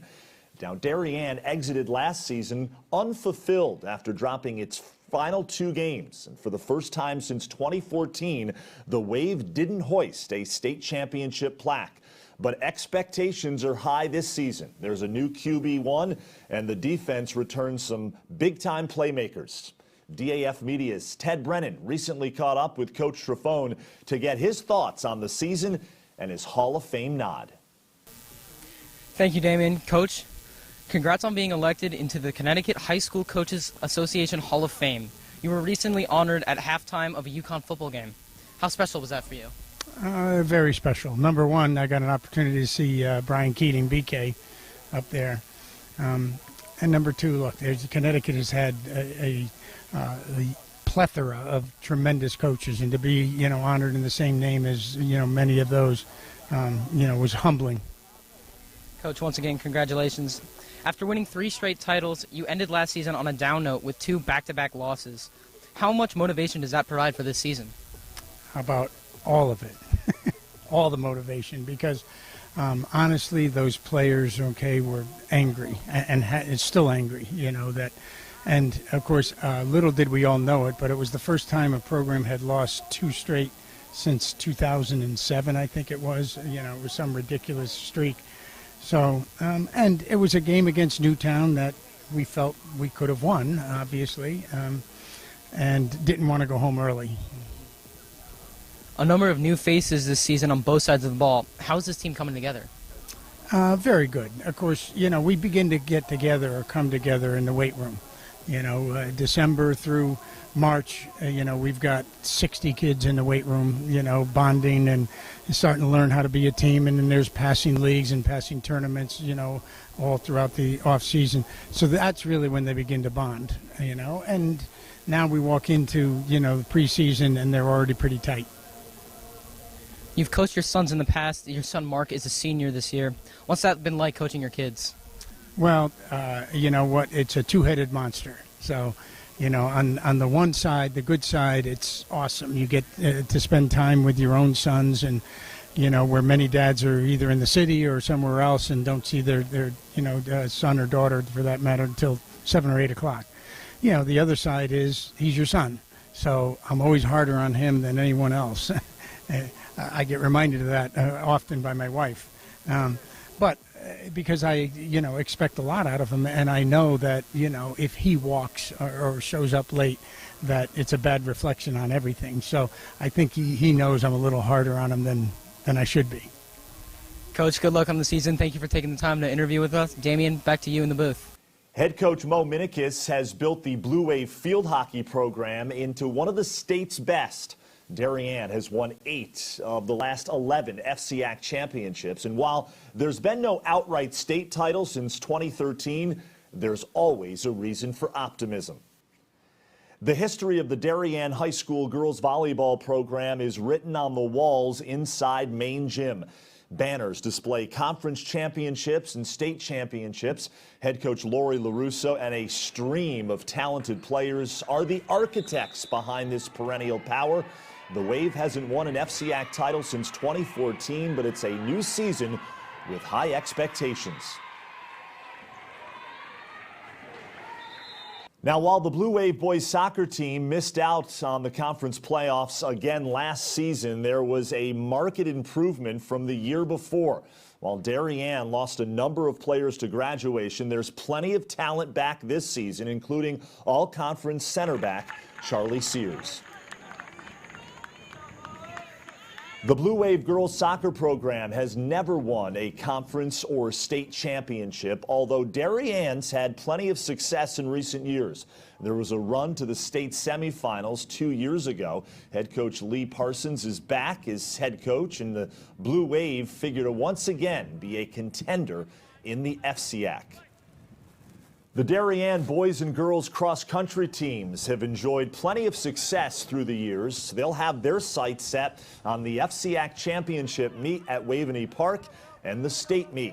And as always, the Darien girls swim team figures to be a contender in the pool. As you can see, we have an exciting fall season ahead. Of course, we'll also have live streams of choral and orchestra concerts throughout the year. You can find our entire schedule on our YouTube channel at youtube.com/DAF Media. I'm Damian Andrew, and thanks for watching.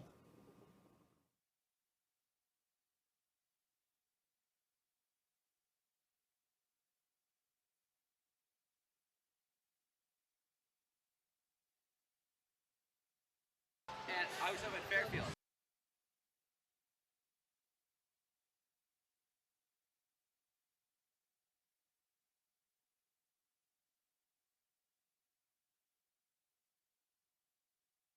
We are at the half here at Darien High School Stadium Field. Week one of the high school football season. 36-0 Darien leads Fairfield Ludlowe at the half.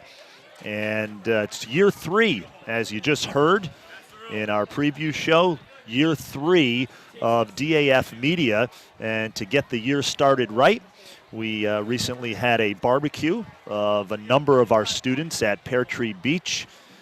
Beautiful facility, and there's a look at a number of our members of DAF Media. We have over 40 student volunteers who are involved in DAF Media. We're in year three. We started with just a single student first week 2 years ago, and now there are over 40 students involved, as well as the adult volunteers like Tommy Mercine, who's on the call tonight, who have been involved in DAF Media. It's really become a great community project, and can't thank the Darien Athletic Foundation and the Darien Foundation enough for all that they do to make this happen. Without them, it doesn't work. As we take a look at some of our freshmen who were there, Ben Wachulis and Andrew Banks, Braden Schenk, who's on camera one, our main camera tonight. I believe that's Aiden Maniscalco eating a potato chip. And DAF Media van, Tommy, I don't know if you know that. We have a van, and our hope is to eventually outfit that and be able to, at some point, do some broadcasts right inside of there. That'd be great. Which would be terrific. That would be terrific. This is a wonderful community resource that you put together, and the town is lucky to have you. They're lucky to have the efforts of the foundations that have put the money behind it, and it really is a great way to bring other kids into the athletic program who don't want to play. And that's really important. Well, and we have expanded beyond just athletics, too. We've done concerts, as you know. We did the Darien Memorial Day Parade. There's actually some bicentennial events coming up this year, this school year, that we hope to do. So it's really been just a great opportunity for myself, for the students, and I have to give a great shout out. I know he wouldn't want me to, but kind of the mastermind behind a lot of this has been Bruce Ferguson, and he just does a terrific job. He's one of the great resource treasures of the town. Bruce Ferguson. Absolutely. He gives so much of himself, so much of his time, his energy, and he's become a good friend, and I can't thank him enough for really walking me through this venture. It has been a terrific journey thus far. So I learned something tonight, that they send the band home at 35-point lead. Okay. So that's we'll lose the tubas. We'll lose. But we also lose the ambiance of the band in the background. I thought we were going to have Brian Keating on at halftime, but since we don't, let's take a look at some of the Darien High School football alums playing college football now. And of course, we mentioned Cooper Hancock, who was the starting quarterback last year for Darien, as we take a look at that beautiful concession stand here on campus. But Cooper Hancock is now down at Sewanee in Tennessee, the University of the South. And Thomas Kiernan, if we can bring up that graphic with the Darien High School alums, that would be great. There we go. The Darien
back up. I will double check on that, and I believe they will be doing running time. We may start running time in the second half here. We're going to take a quick break. We'll be right back with more football on the DAF Media Network.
We are back here on the DAF Media Network. Damian Andrew joined by Tommy Mersine. Second half ready to start here for good kick. Darien and Fairfield Ludlowe. Good kick, taking it around the 2-yard line, and a nice return here for the Blue Wave out to the 30-yard line.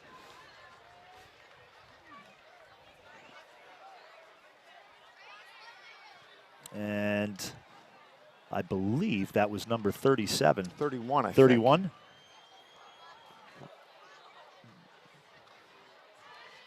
We're going to see some different numbers here in the second half.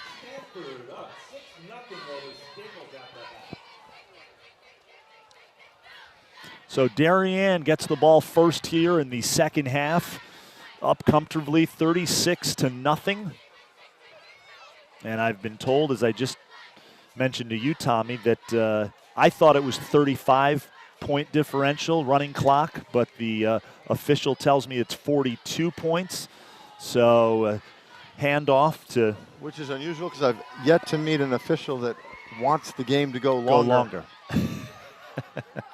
I think I coached about a half a dozen, what felt like 20-minute games in youth football. They would keep the clock running in 4-minute quarters. That was Callum McNear on the carry for Darien. Yep, Rob's going to have an opportunity here to get some real game experience against a team that's not, like I said, not as bad as the score by any stretch of the imagination. And, you know, that's a valuable thing because, especially in high school, you never know who's going to get hurt, and getting kids full speed action is a valuable opportunity. No question. And a bit of a luxury for a coach this early in the season. I'm interested to see how far into the game Peter Graham stays. That was Jackson Peters on the... That was Jackson Peters on the catch on that last play. And again, our DAF Media Production crew, Braden Schenk, Davis Depp, Peter McLean, and Thomas Kiernan. The pass incomplete, defended well on the far side of the field by Fairfield's corner. Intended receiver was Jackson Peters, number 22. That was the first ball that seemed to hang in the air just a little bit.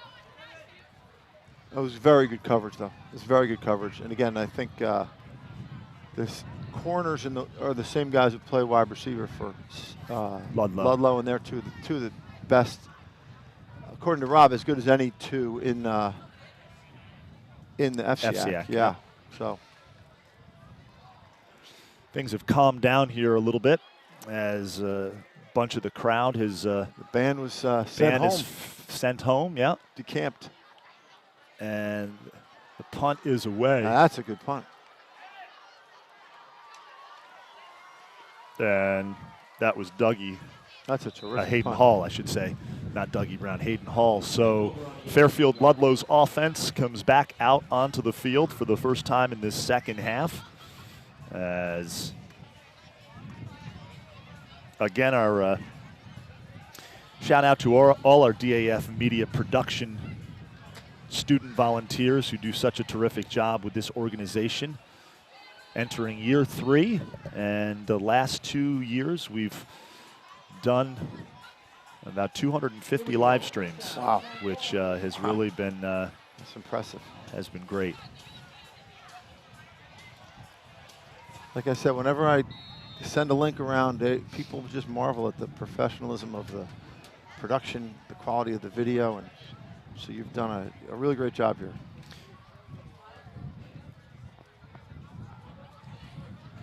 And the handoff as nice tough running.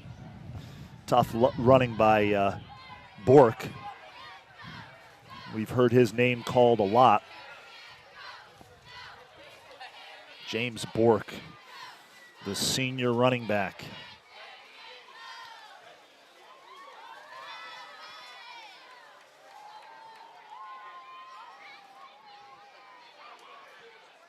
Quinn Pavos in at quarterback, hands off to Bork, and he is nearly wrapped up, and now he's gang tackled.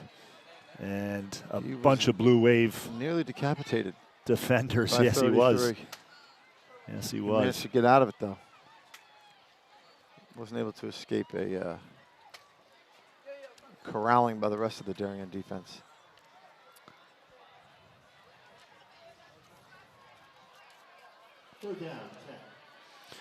So that'll bring up 3rd and 10. And one would think running time or no running time, the second half will be shorter than the first half, to use a pass. Bit of an oxymoron, but batted away, nearly picked off. The intended receiver was Fragamini, Dylan Fragamini. Full moon overhead here. Just a spectacular evening.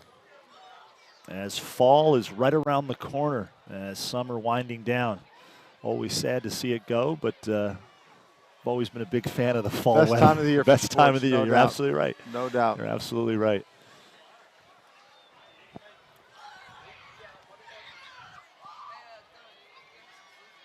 Here's Pavos. 4th and 10. So here's a good question. They're going for it.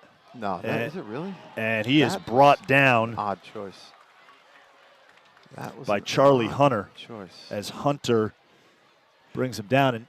And so Darien will take over on downs. Maybe Mitch is trying to get it to running time as fast as possible. By handing him the ball on the 2. So Darien will take over on the 5-yard line.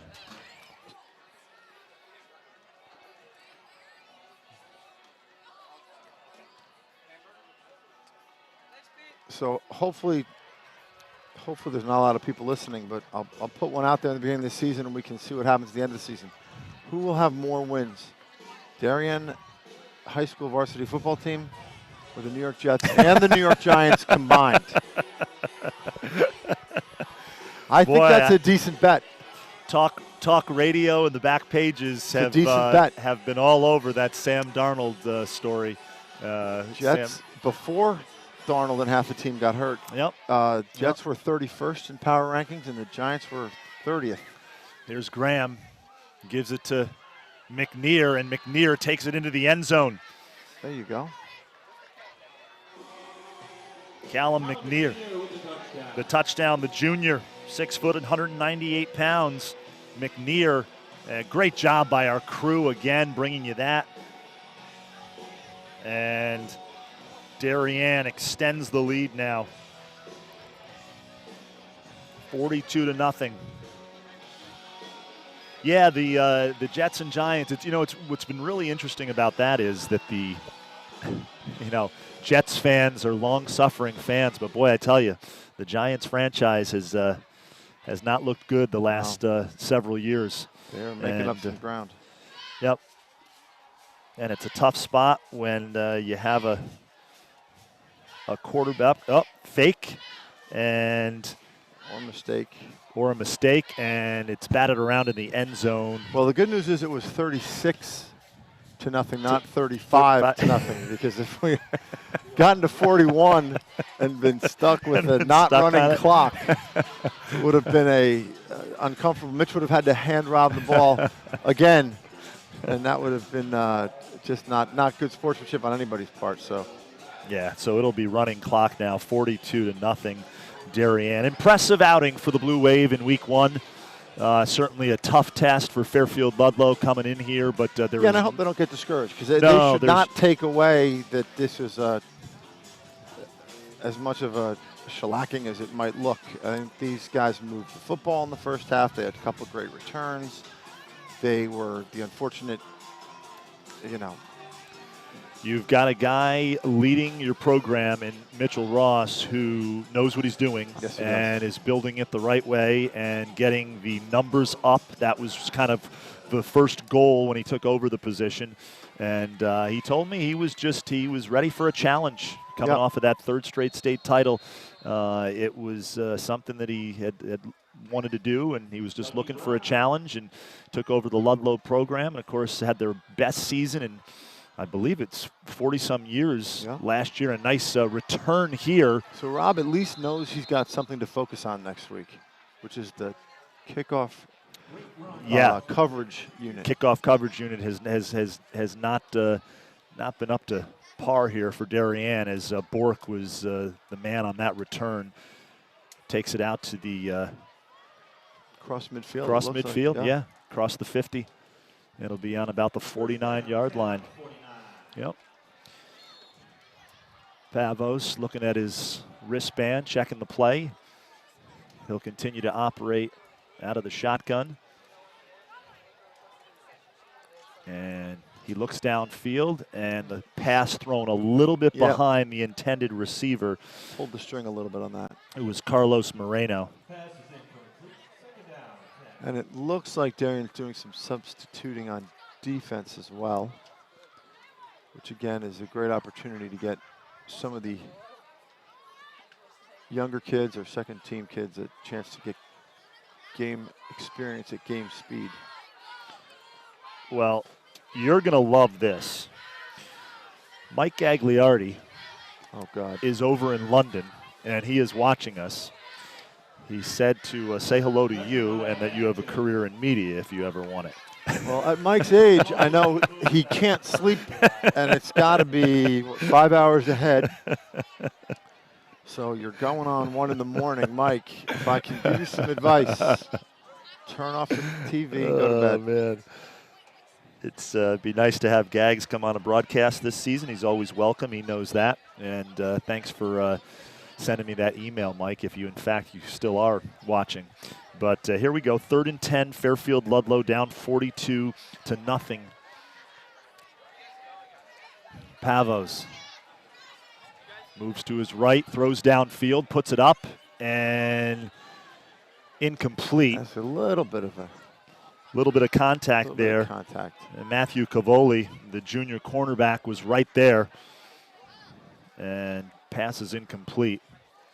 And that'll bring up 4th down. No doubt Fairfield Ludlowe is going to go for it here. For it, yep. I mean, you would think if they did inside their own 10, they're going to go for it now. And this is Mitch Ross reverting to form of his Fairfield Junior Football League days. Thomas Kiernan, if you can hear me back in the booth, we're going to go and bring up that Darien captain's photo in just a minute when we give a break in the action here. Here's Pavos looking downfield, throws across the middle, and Moreno had his got a hand on it. Looks like he might have been tied up by the other hand, or what? Cavoli breaks it up. And I'm going to take a look at that picture, if we can, right now. And Darien, of course, partnering with At Home in Darien. Senior citizens over the age of 65 can attend all home games free of charge, and At Home in Darien will even provide Mike Gagliardi doesn't need to pay. So, Gags, you're welcome to come for free. At Home in Darien will provide transportation, but a nice effort there. You see the 4 captains: Kirby, Wilson, Bothwell, and Slaneski. And all smiles and great partnership, football team with At Home in Darien as we go back to live action. And Marino now in at quarterback for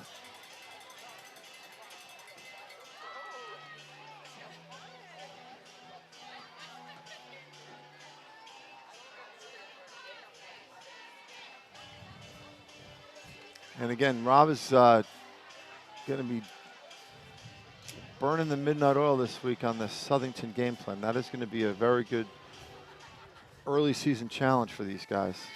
Matt Fiorita in at quarterback now for Darien. Throws it downfield. He puts it up, and Sean Gifford had a beat on it, but overthrown. So this is good, as you mentioned, Fiorita. Some other players getting a chance to see some action here. Fiorita, senior, 5'10", 160. And again, he's one snap away from having to handle the offense. Absolutely. So it's great to have the experience. Absolutely.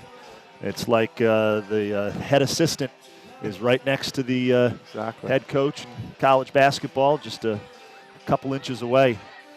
And so Fiorita in there checking the wristband for the play. Under 4 minutes left here in the third quarter. Darien in control of this one. They're going to run out of time.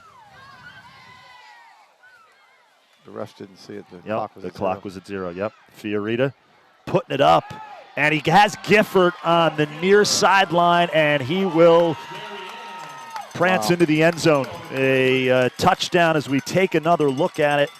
We'll see the catch here by Gifford, and he scores the touchdown. I'm guessing that the Ludlowe kids didn't think they were going to go for a 50-yard pass. No. And it looks like this is perhaps coming back. Do we have a flag? Yep. Yeah, so that will negate the, I was down here watching exactly the touchdown celebration and the sideline, and I didn't see the flag come out, but it's going to negate that touchdown pass. And Darien will operate now at around 3rd and 20? Yep, 3rd and 20-ish. Yeah, and the ball will be marked on the 38-yard line. Yep.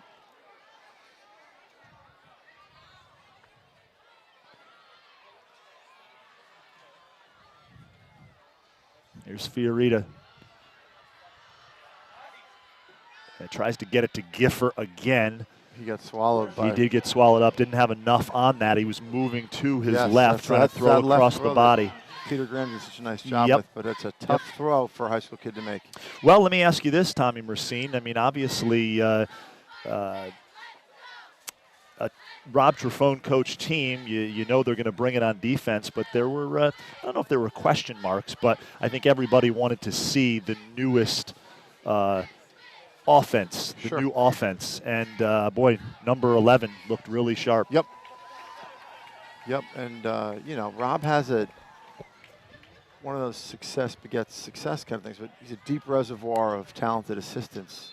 And he lost Tommy O'Neill this year. I think he's not coaching. He was one of the best offensive line coaches and just a great guy. And Rob was able to backfill with some more talent on the offensive coaching staff. So it looks good. And like I said, I think the line this year bigger, stronger. Yeah, a little bigger, a little stronger. A little bigger, a little stronger. Yep, I agree. They obviously graduated 3 tall, exceptionally talented guys, wide receiver, but, with the 12th Minikis kid to play and the guys they have on the edge this year, it looks like they've lost nothing there. And frankly, Peter Graham is just a real passer.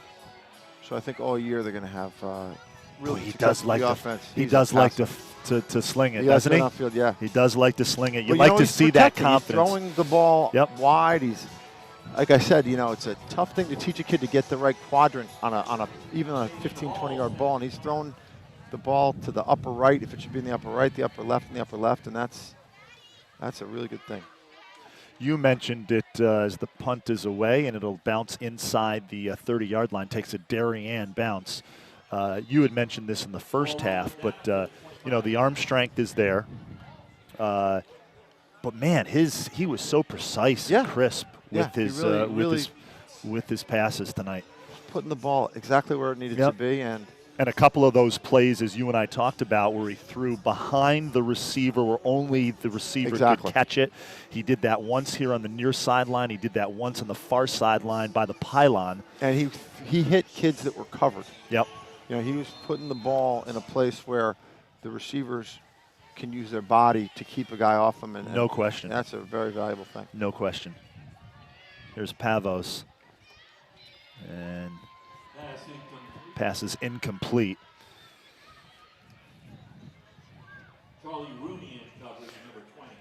Want to thank Fairfield Ludlowe Athletic Director Todd Parnas, a guy who I've known since he was the girls basketball coach at Stanford High School. He's now the AD at Fairfield Ludlowe, does a terrific job. He's also always so hospitable to us when we're up on his campus, and he was very helpful in providing the rosters, etc., some of the stuff, the intangibles that we need for these broadcasts. But I want to thank him and his staff. I see Darien Athletic Director Chris Manfredonia down there with a big wrap on his knee. He did something to his knee recently. And I want to thank Darien Assistant Athletic Director Kyle McDonald, always so helpful in and around the press box where we broadcast from.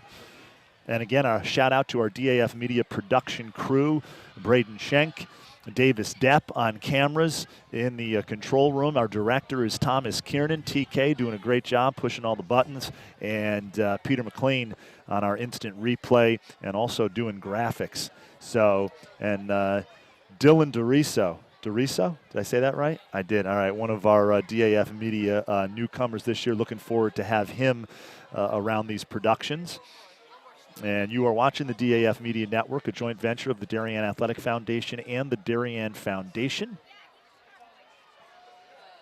Damian Andrew alongside Tommy Mercine, 42-0 Darien. Yep, again, a good start for the Blue Wave.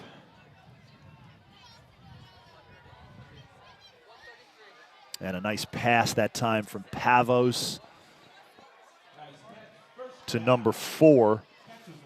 And that's Charlie Began for Fairfield Ludlowe. Charlie Began with the catch there. I think there should be a rule against these white jerseys with white numbers. Boy, I tell you, it has been tough. I've It's never a seen this. challenge. I have to be honest with you. I've really never seen this. It's white on white, and there's a slight border, which is like a very light blue or a gray, but it's white on white. And I think the people at home can see that. We've got a flag on the play as Bothwell I think that's going to be a hold. in on the sack. Will Bothwell, one of the captains, he's a special player, huh? He has Yeah, a strong motor. kid. He has a Strong motor kid. that just doesn't quit. As we take a look there at Will Bothwell.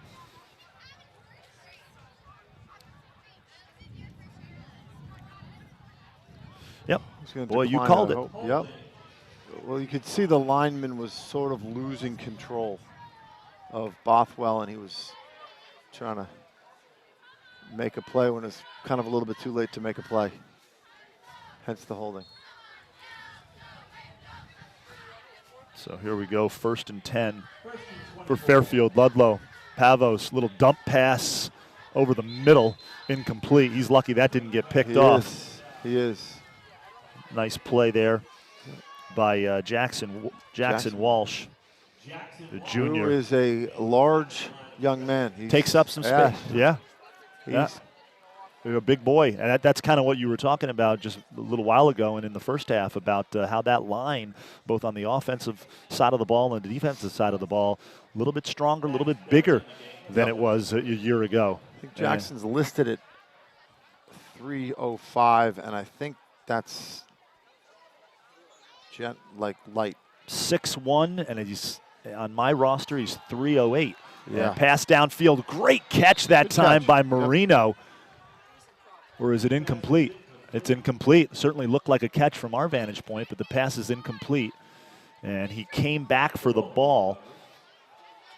Again, Jackson Walsh, a kid who keeps getting better. His father was a good athlete, good college lacrosse player, Andy Walsh. Did you ever play lacrosse? I did. Played for a year and a half in college and 3 years in high school. In addition to playing football Yep. in college? Yeah. You could go. They've It was done a a lot nice of job. fun. They've done a nice Oh. job at Yale. Boy, is that coach a good coach. Yep, they've done a nice job. It's amazing Shay's now, great. too. I had mentioned earlier that I'm a proud Penn State alum, and That's a good the team. guy from Cornell, and his name escapes me right now. He used to coach at Cornell, and now he leads the Nittany Lions. It's amazing now how the sport has spread, right? Yes. You had your Syracuses, your Johns Hopkins, right? Your Virginias. But man, oh man, now once you get the Big Ten involved, true. and out on the West Coast, you've got Michigan, Ohio State, Penn State. They've all got big-time lacrosse programs now. And you've got You're gonna see it kids only all grow. over the country playing Yep. in high school. Yep. You've got actually a classmate of mine who I played with, whose name is Joe Tsai, who's worked for Alibaba and was the number 2 guy, is worth about $15 billion and is now investing heavily in lacrosse in Yeah. the United States. Yeah. owns We a know couple there was a teams, new been pro big, new pro league. big This supporter of Yep. Yale. Yep. In addition to just buying the balance of the Brooklyn Nets. And yeah, it's a great game. That's right. he bought out Prokhorov, right? Yes, he yeah. did. Yep. It's going to be interesting with them, with Durant and Irving. We'll see how they can. They wanted to play with each other. We could have a whole. God forbid they go to the Knicks. Yeah, we could have a whole talk show. We could have a whole talk show about the NBA and how that all works. As my dad and my friends who know me well know, I'm not the most astute sports fan outside of football. Yeah. But I do know enough to know, thank God for the New York Yankees. Boy, I tell you. And now the Mets under the tutelage of a Darien guy as well. It's kind of ironic that both general managers. Boy, I'll tell you what, though, when they weren't doing so well, Brody Van Wagenen, he found how he felt how it is to be a GM in New York City with the media and the spotlight on you, and now they're doing well, and we'll see who has the last laugh, if you will. But Mets certainly have a chance to make the playoffs, and it's thank goodness, because I have a feeling it's going to be a long professional football season in New York.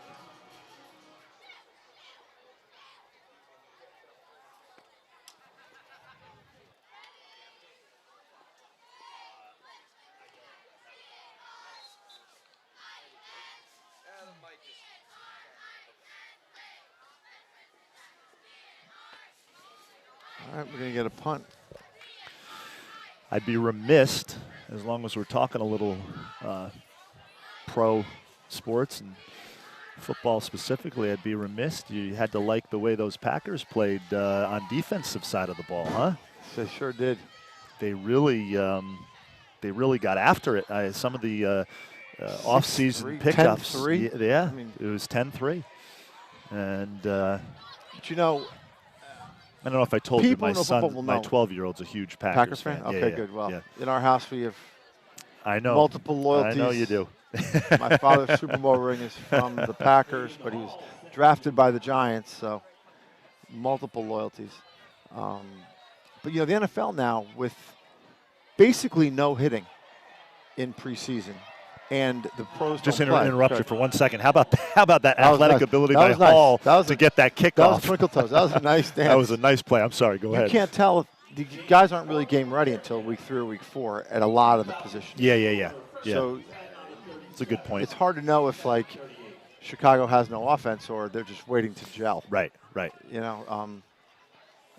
What do they call week 1 of the most overreacted day of the year, right? In pro sports, it usually takes the Patriots a little bit longer to obliterate their opponents this year. They seem to be getting a little earlier, and they're going to have Antonio Brown. It looks like on Sunday. And then they say, "Oh, by the way, we'll pick up Brown." Yeah, you know, we'll take him off your hands, Gruden.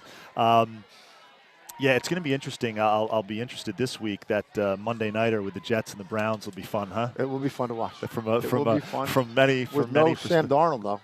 Yeah, no Sam Darnold. And you know, in all seriousness, the thing about that is he could be out for many weeks. Having high school kids that have had mono, the issue with mono is, I don't know if you know, you get enlarged spleen, so you cannot do contact. So so he can't, you know. And you got to pass that test before you can get back out there.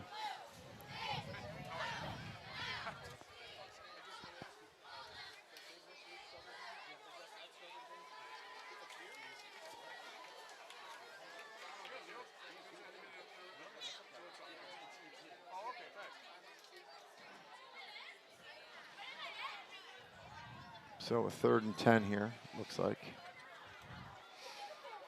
Here's Pavos.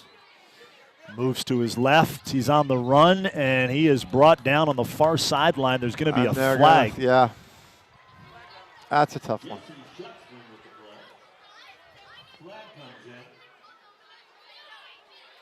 I guess that would be a horse collar. I guess so. Yeah, he got him a little high, I guess. Yeah. Would also be an attempt by the refs to keep Ludlowe with the ball. Yep, that's exactly personal foul. Come on, Joel.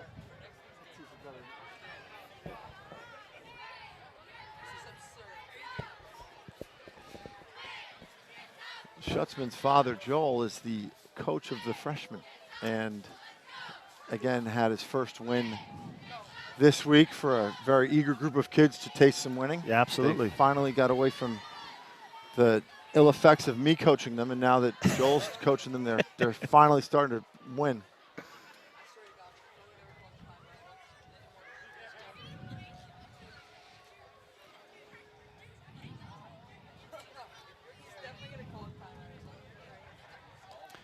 Well, 9:15 in the evening on a Friday night in Darien, Connecticut, as the seconds tick down here, under 3 minutes remaining in this one. Pavos looking downfield, moving to his left, throws it up, and it's incomplete. He's a lefty. He's a lefty. Yeah. Yep. Took me a while to figure that out. Why is he right on the left? Quinn Pavos, his first season as the starting quarterback for Fairfield Ludlowe. And again, this team is going to have some success. This is a good football team. Mitch is a good coach. They've got the numbers. I think this is not a representation of how their season is going to go. Handoff. Yeah. And nice run up the middle. Picked up about 6 or 7 yards. And, you know, this is why Southington is such a big game, because you have this separation in the FCIAC where you've kind of got the bulge bracket. New Canaan, Darien, Greenwich, St. Joe's. St. Joe's is supposed to be they're maybe the best team in the state. Program. Yep. And then you've kind of got everybody else. Yep. Joe Dellavecchia has done a terrific job with that program through the years. He's had some big names. He's had a guy who played both ways as a linebacker and a running back who's playing for the Steelers on Sundays now, in Tyler Matakevich. And I believe this is his third or fourth. It might be his fourth season in the league. And he's been able to done a lot on special teams and for them, and has made the roster, made the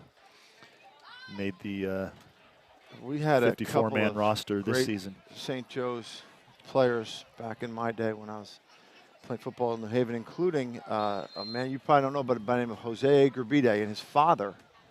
I have heard that name. Is the greatest highlight player ever, and was captain. Was the manager of both Bridgeport and Milford Highlights, which was a big deal in Connecticut in the 70s and 80s. Yeah. And Jose was a spectacular athlete, and his father was just incredible. Connecticut and Miami, the hotbeds. Exactly right. Dania, and exactly right. And Jose's dad escaped Cuba in the 1960, and became the greatest highlight player. Wow. And wow, that interesting story. Comes from the Basque country, and you're never going to see tougher group of people than the Basque. Wow. Little piece of Spain in between France, and it's just beautiful people, but boy, they're tough. That's a great story. Yep. 30 seconds as Ludlowe going to try to stick one in the end zone. They're going to try to get off the schneid here. Yep. Time knowing running Coach down. Forget, he's going to do everything he can to preserve the shutout. Coach Forget, the defensive done coordinator. A terrific job. Well, listen, I mean, and he teaches at Ludlowe too, Coach Forget. So this is kind of a unique game for him too, a unique storyline for him. But yeah, he's done a terrific job as the DC. And all right, so Mitch calls timeout with 2 seconds left to try to hang some points on come up with something. His former mentor. I have to say, so longtime Penn State football fan. Your father obviously played in the league. I do love this spread that's become it's so much fun. I mean, I do like offense. It's good had I played football, I would have loved to have been a receiver. But it's good for the game too, because it keeps it open. Frankly, I think it's a little safer. Yeah, I would agree with that. That's a good point. You've got a lot more hand action. The linemen are upright. Yep.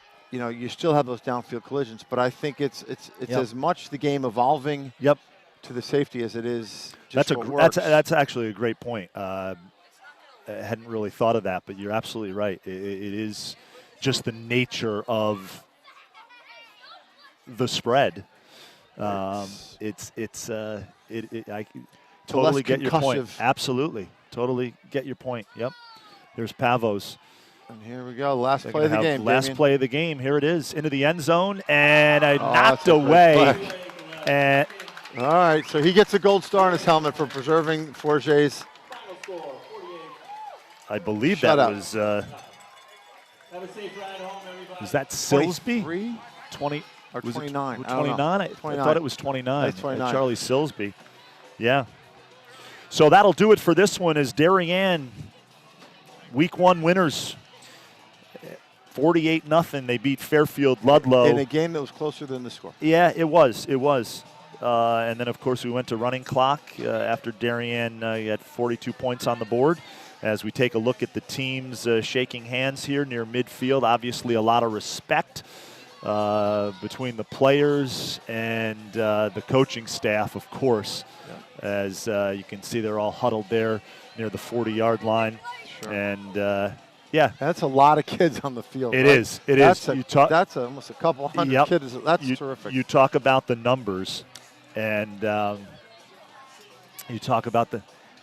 As the best coach, the best coach in the Trifone family. That's right. There she Marge is. Trifone. I didn't even coming by to say her. hello. Yep, there she is.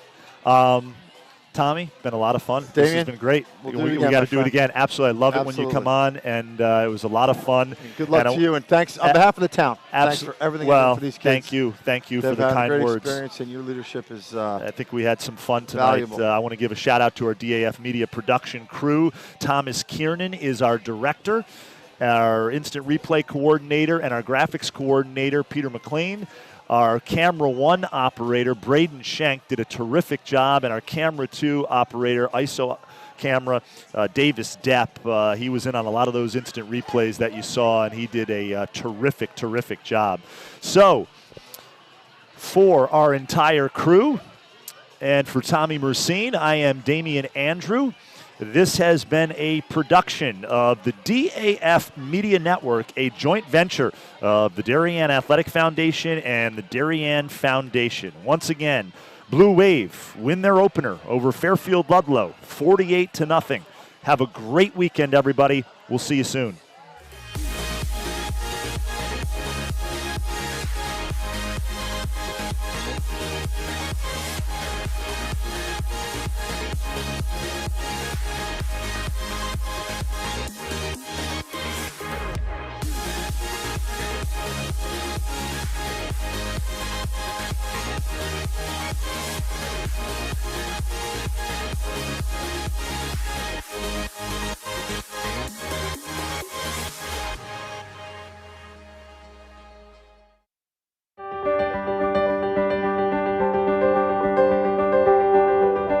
If you live in Darien, most likely you've benefited from the Darien Foundation.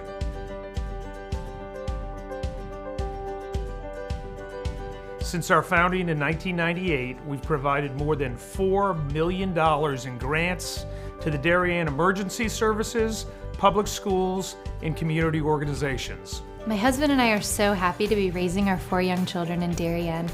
Over the years, I have admired the projects that the Darien Foundation has supported, and I'm excited to be a member of the board helping to further support the Foundation's mission. Kids' eyes light up when they talk about learning and eating in the edible garden at Tokenique School. And as a family, we've had so much fun watching varsity field hockey and lacrosse games under the Darien High School stadium lights.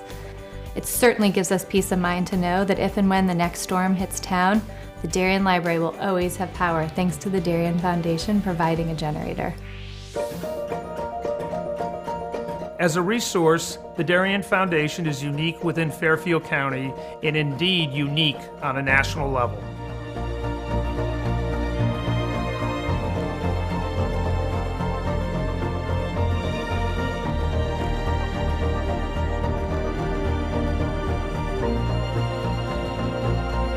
For 20 years, the Darien Foundation has been investing in Darien and offering our community organizations, emergency services, and schools a local resource to help them pursue innovation and excellence. Thank you for supporting the Darien Foundation. We are building a better Darien together.